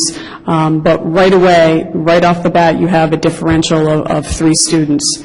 And I think that we need to be conservative because I don't believe that all 48 of those students will be coming.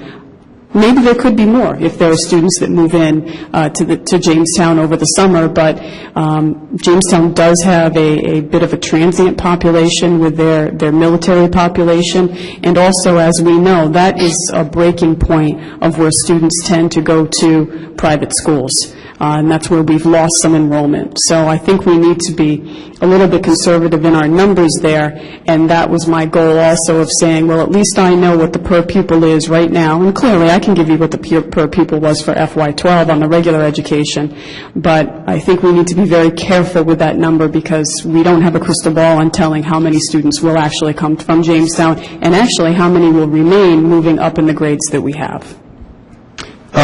No, and I don't disagree with that. I would say it would be helpful, though, for the general educational students if we know what I believe that the tuition is based on the FY12 audited data. Right, it should, it'll get adjusted a little bit because rides per pupil that they use, what we start with is they use that equalized per pupil that takes out a couple of items, debt service and something else that equalizes amongst the districts, and then we would need to take out the other pieces that we have agreed to take out in the Jamestown contract. So yeah, we can certainly come up with another estimated number. I don't think it'll be wildly different because even our per pupil as it was audited in our audit based on the average daily membership is about $400 more than what it was in FY11. Okay, thank you. Dr. Zay, I just want to maybe clarify a little or get a sense when you're talking about the paraprofessionals.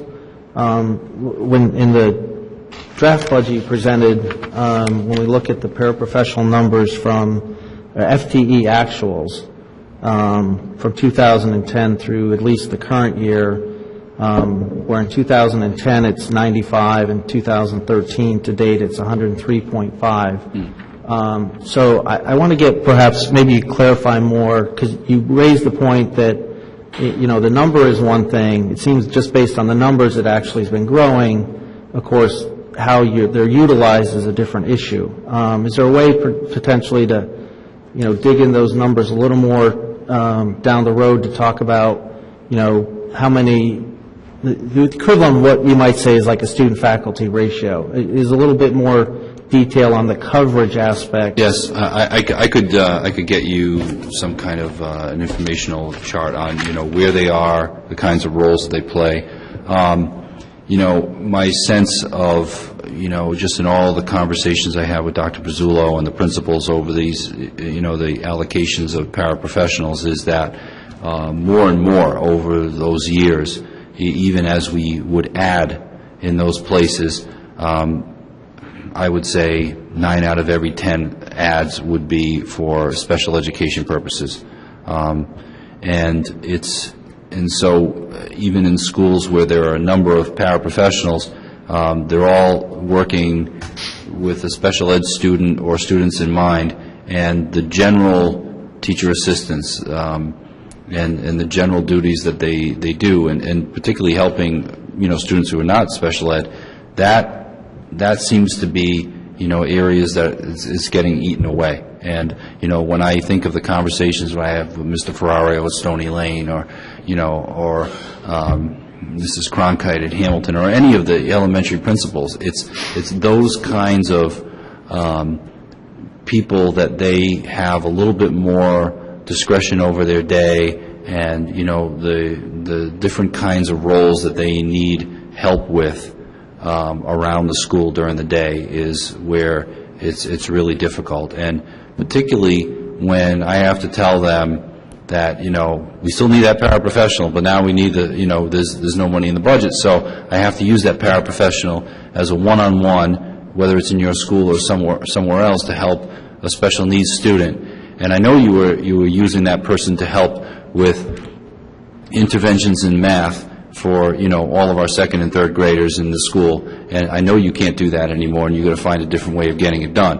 And that's where it's very frustrating, Yeah, no, I think that would be, illuminating to bring that out more, because, as Mr. Tracy said, that, you can look at the numbers, and the numbers are what they are, and potentially you get the false impression that the number's growing, but how we use them may be part of that. Just indulge me just a couple more minutes. Mr. King, you mentioned when we go over the second page, building use of funds got moved off of to special revenue.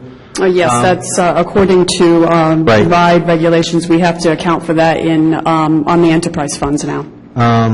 And so how much is budgeted this year? I think I had $50,000 in there, Mr. Jones. The FY14 budget? Yeah, that would have been in all of the enterprise section, and it would actually be called building use. So that is on page...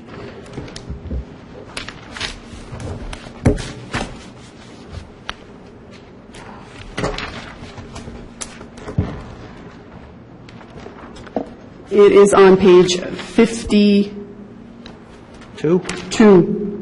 Use Yeah, 24. of buildings, 2408. Yep, about just a little over three-quarters of the way, under three-quarters of the way, page down, $50,000. Well, and that's the FY13 projected, right? I'm looking at the FY14 Yeah, you're budget. right. You're right.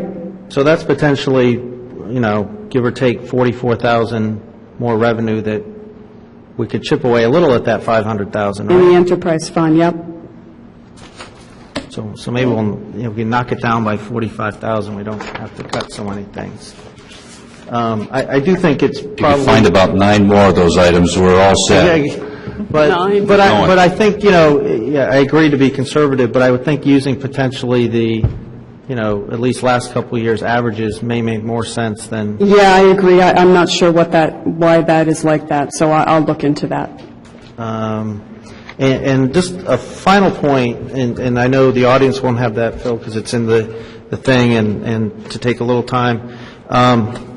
It's a small point, but I think maybe it comes back to your discussion about, getting the bang, and that was on the North Kingstown High School on the athletic side. And I always think it's difficult when you have a really great person who's multi-talented, that Mr. Haig is, to be able to... I get concerned, though, that obviously we'd like to clone him, because what parents tell me about his skills as a math teacher, too. I do get concerned, though, when the shift has gone from .6 teaching and .4 AD to .4 teaching and .6 AD, when we talk about, what takes priority in terms of teaching versus co-curricular. And I would just, make the point that while it'd be great, for him to be able to do everything, that, you potentially consider where he's most valuable at. And I know this was an experiment, and that potentially you might want to test the community to see if we could find someone who, for just the cost of that and no benefits, and maybe that person doesn't exist, maybe they do, but potentially see if there's perhaps other way. Again, I sort of hate to take someone who's a great teacher and continually put his duties more into an administrative role and that. And I know it's a tough thing because he does a great job in both, but to keep the focus on where we get the most bang for the buck is a suggestion that you might want to consider in that area. So thank you for indulgence, and again, I really appreciate the laying out of the detail and the vision in the document. Thank you. Mr. Mudge. Excuse me. First, I'd like to say that, let me go back. Good news and bad news. Dr. O'Shea, you have roughly $550,000 of cuts you have to make. Okay, just to balance this budget. When will those cuts be available to the school committee? I don't have a definite right now, but I'm shooting for about 2 weeks. Okay, because I assume we're not going to send any negative revenues to the school the town council this year. You assume correctly. Yeah, I think last year was like $1.4 million or something of negative numbers we had in the budget that was sent there. So that's really a good step forward, and I'm glad to see we're going to do that. With respect to what Mr. Cerisi said, I am a numbers guy, and I try to look at the numbers, and I look and look and look and look. But for the life of me, we're in almost like they go after the town council again, to come up with more money, or they're spending, too much over there, and we're not spending, they're not giving us enough money, and so forth and so on.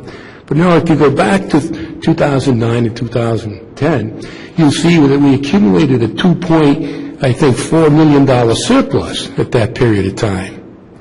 So, why would the council, in fact, allocate more taxpayers' money when we did accumulate, this quite large surplus, because basically we received stabilization and error funding, which really substituted the money that was coming into the school district. There were also offsets for pension funds and things like that.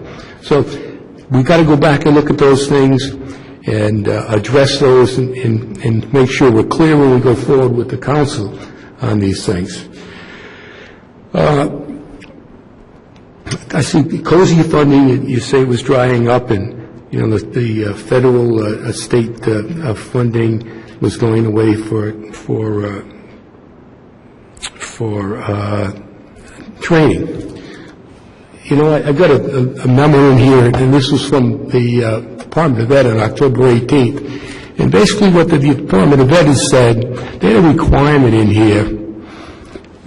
They wanted a budget, I think, $300,000 or $400,000 to hire 2 auditors to start auditing the municipal budgets. And what they said was basically, if you don't give us the money, I'm not going to follow, change the state law, because I have a requirement in state law.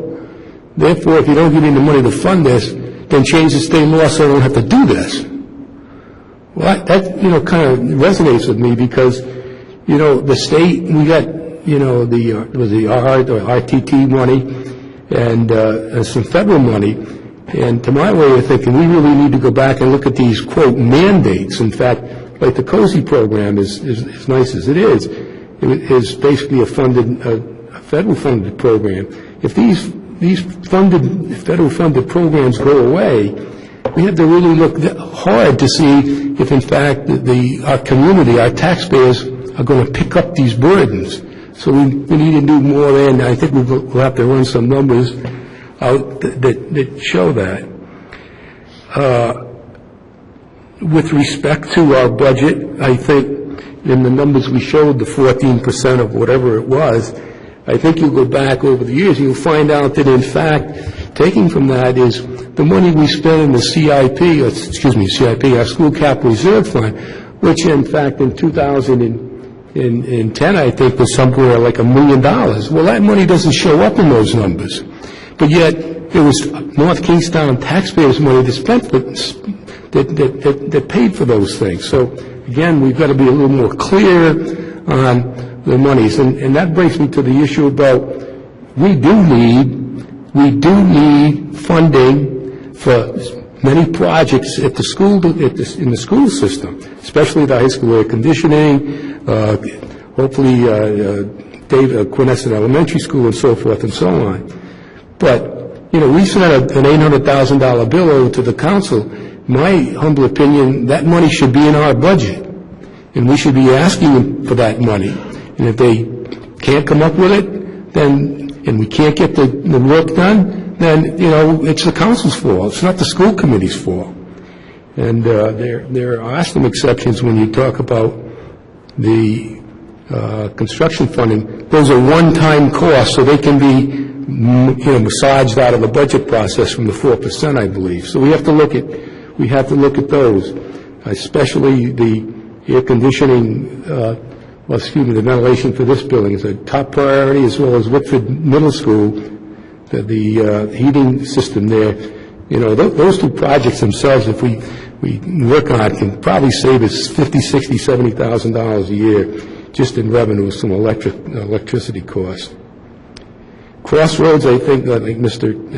Jones said, we need to go to our legislators and put some legislation in to say, we've got to have the right rationale why we need an exception and show why we need that exception.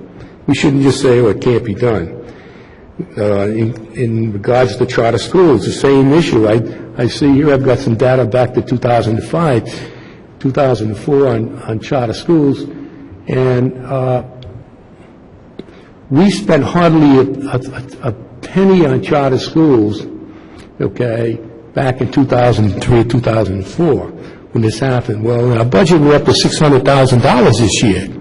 Well, that's budget creep, And we're an achieving school district, and I think we ought to do what we did in the past, pass through school committees, send our legislators, or maybe through the town council, to ask them to give us some relief, saying that, we are an achieving school district, and we shouldn't be required as such to send our children to charter schools. I think they have their purpose, and that certainly their purpose is in Providence and so forth. But, I think we're being unfairly taxed on that, basically, for 50, 60 children. We're actually taking $800,000 a year out of our school system. So, again, I think we need to look at that. I'm not sure it'll go through, but at least we need to give it the old college try, if you may. With transportation, I'm not sure what we've done with the transportation effort. I did notice on page 41, we had an out-of-district transportation cost of $985,000. And again, in this budget document that we had from the state, what they're going to spend on for the fiscal year of 14 revenues, I almost took a backflip there because the RIDE is picking up transportation. In fact, it was $1 million roughly in fiscal year 12, and for out-of-district transportation, it's going to $3.2 million. So somebody's getting the benefit of that. And it certainly isn't, North Kingstown, I don't think. And I thought we had a plan to recuperate or have the state pick up some of these regional transportation costs for us, probably before your time. I'd like to find out where that stands today. You would have to be part of their system. That's for the out-of-district right now. I understand, but we applied for that like 3 years ago, and the process is 4 years ago, and the process we're not in the system, okay? That's all I'm saying. What that means is that they're picking up for those districts that have chosen to be part of their out-of-district outsourced transportation. Yes, and we applied for that before. Okay, I'm not aware of we that. need to look at that again, because it's not possible at this point because we can't.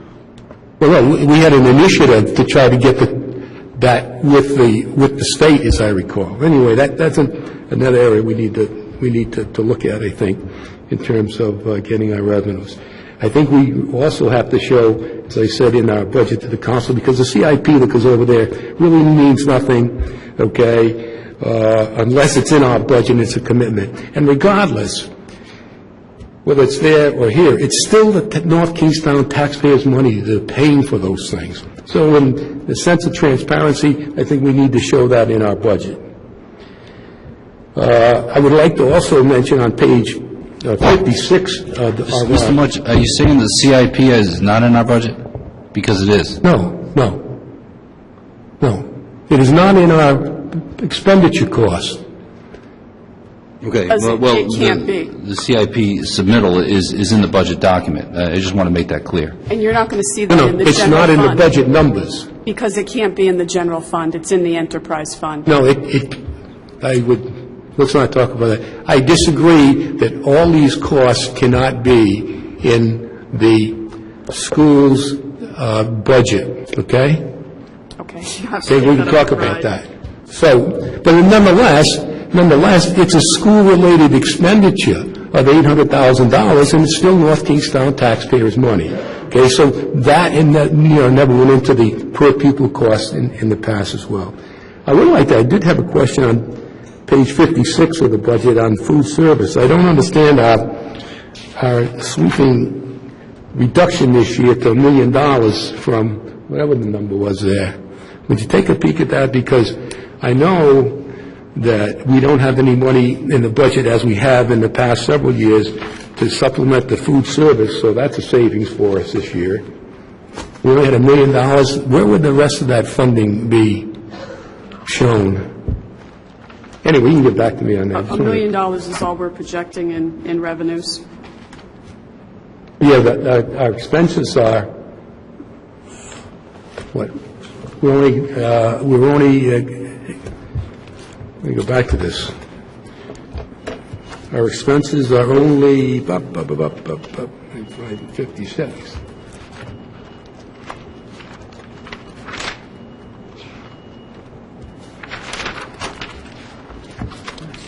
Thought I saw in here on 56.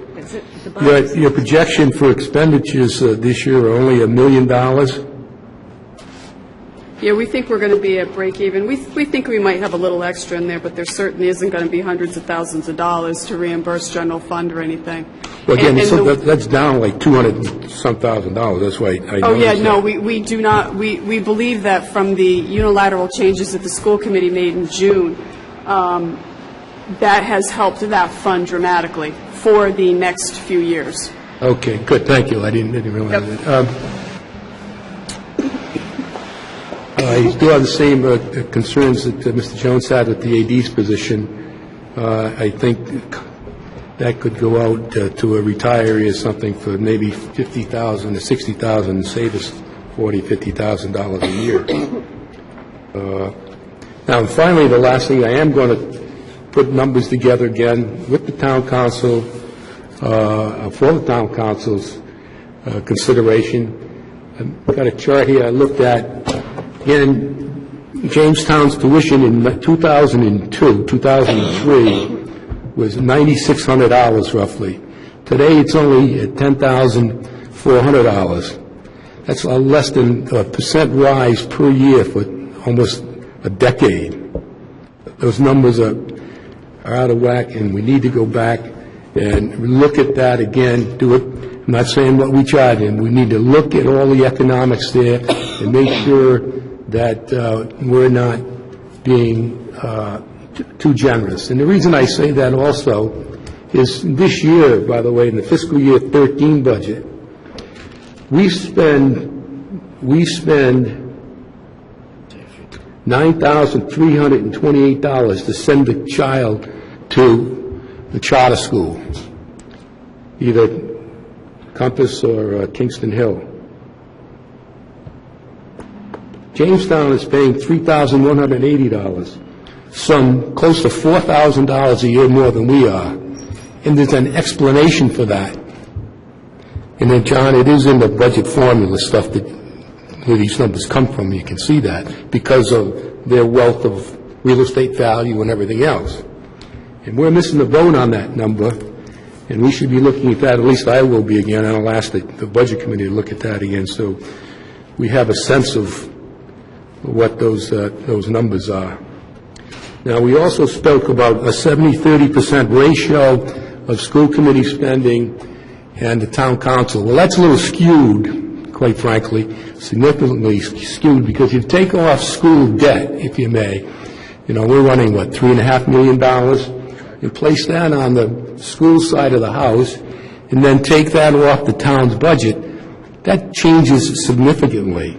Also, we pay in our audit, we're assigned something like $2 million from an audit standpoint every year for pension funds that the state pays for us, but it goes on our books. Essentially, it's our money. So if that's on the town side of the house again, it's not on the school side of the house. So if you look at those numbers, the 70-30 ratio really isn't an accurate ratio. It's probably closer to, 80-20, the expenditures. So the point I'm making is there's a lot of numbers that have to be looked at. I think I'm right in many of the things I'm saying, and I'll look forward to working with the Budget Committee to validate some of these numbers and see where we go from here. Thank you. Thank you, Mr. Mudge. Just one or two things to let the committee know about the COSI funding. That is all federally funded, everything that we get from COSI. So anything that we don't receive from the federal government, it means that the COSI program is cut. One of the issues that we're having with the COSI program is that the federal government gives us money based on our homeless numbers. And we get federal funding through the McKinney-Vento Act. Whenever somebody signs a lease at Crossroads, they are, from that moment on, not considered homeless. So what we're coming up against is that we formerly were one of the second largest school district that had reported homeless numbers, but now as we've opened up more of our Crossroads housing, we have less homeless people because they sign a lease. So we are looking at some of those numbers dropping and some of our federal funding dropping.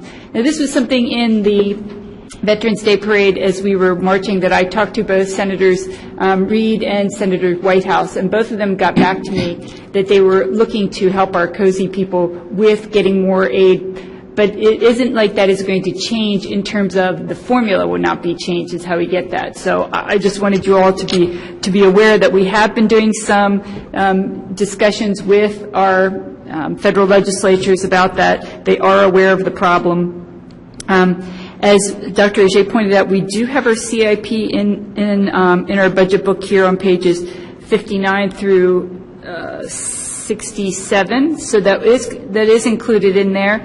And again, ma'am, it's not in the budget numbers, though. You're right.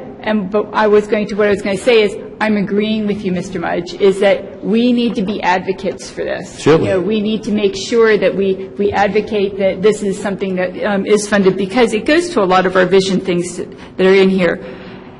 This is going to be a difficult time to remain optimistic. But I hope that as we go through this budget time that we can remember that we are the people who have the vision for the district. We are the people to try to remain optimistic both for the students, the staff, and our town. Just take a minute, maybe give it. Mr. Cerisi has 1 minute, and then what we're going to do is we're going to go to citizens' comments. Thank you, Madam Chair. Just a couple of very quick comments that I wanted to touch on. I'm thankful and encouraged when committee members not only recognize a problem or raise a concern, but at the same time offer a potential solution to that, rather than just raising the concern, as Mr. Jones did with several of the examples he gave. Not only raising an area of concern, but also making a suggestion or rationale to find some improvements there. In the case of the athletic director, I think that's something certainly the administration can research. I'm not sure if there's some contractual confines that we have there that I think what I'd like to do with the athletic, I appreciate the comments that were made. I just I don't would want to like, get too, I just, these are all I'm certainly... saying is I would address it another night. Yeah, I'm certainly not asking for That's all I'm that saying. discussion tonight. Right. I'm just making some quick overview Yeah. points. The teacher assistants, I think we need to kind of recognize, and I'm not too sure, but we may need to recognize in those numbers. Remember, we've taken what were previously 9 full-time positions and turned them into 18 part-time positions. So we took 9 FTEs and turned them into 18 part-time positions. That was part of this recent contract negotiation settlement. That lowered some of our cost from a benefits perspective, and I think it gave the superintendent and his staff, his administrative staff, more flexibility as far as placing them areas of need and specific times of need. I just wanted to go back for a minute on what the superintendent was talking about regarding the special education students. A recent RIDE visit and a recent report. I know it's in its draft stages right now, but when it's complete, we'll have a presentation on that. But one of the areas where they found we needed to improve, or was an area of violation, was students that are not taking the alternate assessment test will need to receive services if they're in a self-contained classroom, but they're not taking the alternate assessment test. When they have their math time, they need to be doing their math time, or a core subject like math or English or science, they need to be doing that with a math or science or English teacher, which is something in some cases that we haven't been doing, and something that RIDE has pointed out to us that we need to correct. That's going to may incur some costs for us. And I know I had the privilege of being with the superintendent and our special ed director last night at the CELAC meeting, and they presented a draft of this to the CELAC folks, and of course, that has them concerned. So again, there's different areas here that the average person may not think about or recognize. Lastly,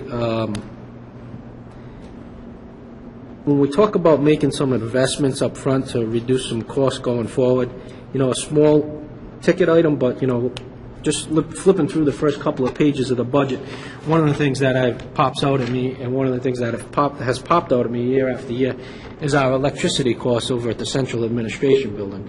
It's a very small building, but our electricity cost there is roughly $30,000 a year. I've been there, I checked in Dr. Roger's office, I didn't see a jacuzzi or anything like that, so, but it's electric heat, the building has electric heat, which is obviously, an issue as far as cost and being economic, and part of the proposal in renovating that building is to do away with that electric heat and put a traditional heating service in. So those are the little things that we talk about that going forward that we need to correct. So I will end off by saying, just lastly, I get a little bit, and again, I'm encouraged by what I'm hearing from my colleagues on the committee as far as communication with the council, communication with the community, and, having a transparent process and a transparent budget. I will tell you that I do get a little bit concerned when I hear committee members talk about, I'm going to put together my own numbers and present them to the town council. To me, that's acting outside of our roles here as committee members. And I think when you start putting together these spreadsheets with your own numbers, it only clouds the process, and it only confuses the process. Certainly anybody can do that. That's well within their right to do that. But I think that you're hurting the process when you do that. And I would hope that we stick to talking about one set of numbers, whether we agree or disagree on those numbers. We can have that debate. So, thank you. Well, I hope the Budget Committee will do that. All right, we can do one of two things, folks. We can go back down the table if you want, or we can go into citizens' comments. It's I said citizens' comments. I want to correct something. Mrs. Avanzato is waving her hand. Asking your indulgence of 10 Okay. seconds. I think a point that Mr. Cerisi made was a very important one, and I don't think maybe it was clear to others, but I just wanted to make sure people understood. And I thought that was a good question that you asked, Mr. Jones, about the increased para line. So would the 18 part-time positions would probably account for that then, the fact that... But is it an FTE equivalent? Or part of that. Because it's FTE equivalent, No? right? Right, no, it wouldn't. I understand Mr. Cerisi's point, but I think what Mr. Jones was looking at were FTEs, so that means if somebody's a .2 or .8 or .6, that's in that FTE number, full-time equivalent. So no. And as a quick follow-up then, when Phil provides us with a little bit more information on that and where those paras are going to be, just if we could let us know whether they are part of recent ads in the special education area that we needed to do at kindergarten and other things. There were a lot of ads in that area, so I just wanted you to indicate that. Thank you very much. Sure. That's all. All right, citizens' comments. First, we have top on the list is Mr. Kerry McKay.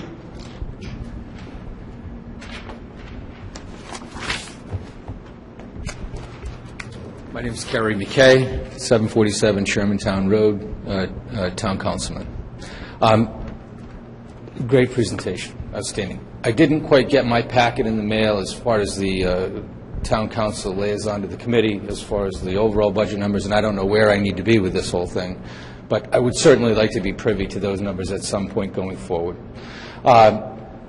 We are part of a larger food chain. At the top of our food chain sits the taxpayers. We're responsible to them above and beyond anybody else. I think in the voice of cooperation between everybody else, we have to recognize that without them participating and paying taxes in this process, I think we're at a loss. They're funding everything. We're asking for a lot from them. I'm hearing tonight that we're the school department over here, the school committee over here, we're the town council over here. My feeling is we are one town, one group, one organization, one common goal, one common cause. I also heard a couple of comments that said that the school's starting to fail a little bit. Well, guys, I've been involved in this town for a long time. My kids have been involved in this town for a long time. What I see in this school department today is vitality, a strong sports program, a strong scholastic program, interscholastic. I see bands, I see choruses, I see special education programs, very successful. Glass half empty, glass half full. To me, we need to be promoting a glass that's half full here at all times. Not one school committee over here, not one town council over here, but one group, one organization with a common cause. That is cooperation. Okay? That's really what I've come up to say tonight. I don't think we're failing here. I think we're doing a good job. I also know from experience, and the last comment that I have to make, regardless of how much money you throw at any problem, money is not the entire solution to that problem. We can continue to spend. You can also set the town council up as an organization to fail. We can set the school department up as an organization to fail, as somebody who has underfunded and kept on underfunding. We're doing a good job. Let's continue to go down the road we are, and let's not forget that the taxpayers have a greater burden. They got a greater burden January 1st in their paychecks. They have a greater burden coming forward in the taxes in the town of North Kingstown. We don't know where the money is. You don't know where the money is. Nobody seems to know where the money is, but we know there's more money being spent all over the place. So we need to cooperate together, and we are one group, one organization. That's all I ask. Thank you very much. Mr. Wayne McCarthy.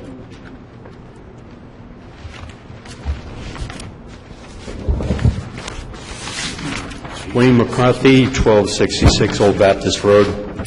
I'm not going to bore you with all the suggestions, observations, and ideas that I have. I'd like to have, before I leave tonight, an email that I can send to Mr. O'Jay.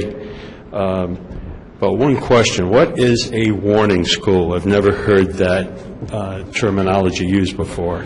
In this recent year, the Department of Education started a new system of evaluating schools.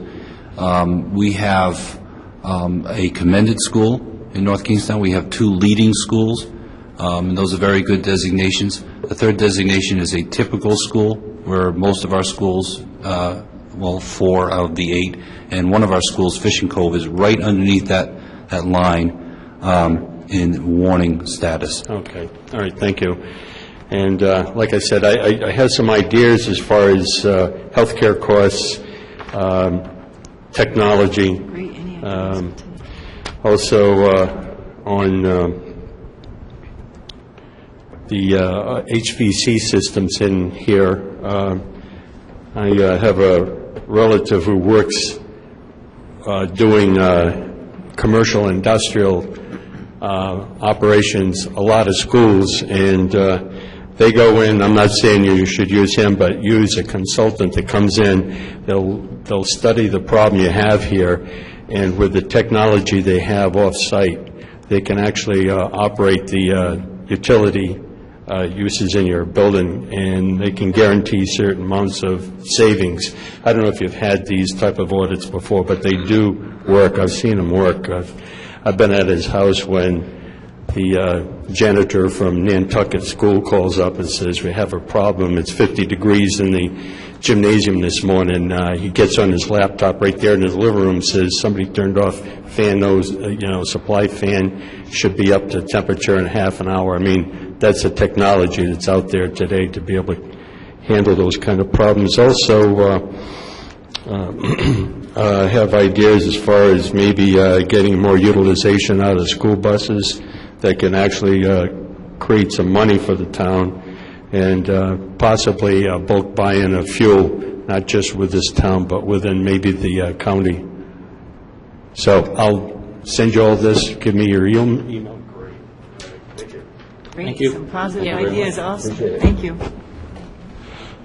Is there anyone else who didn't sign up who would like to speak? All right. Seeing no further citizens' comments, I would request that there be a motion to adjourn. So moved. Second.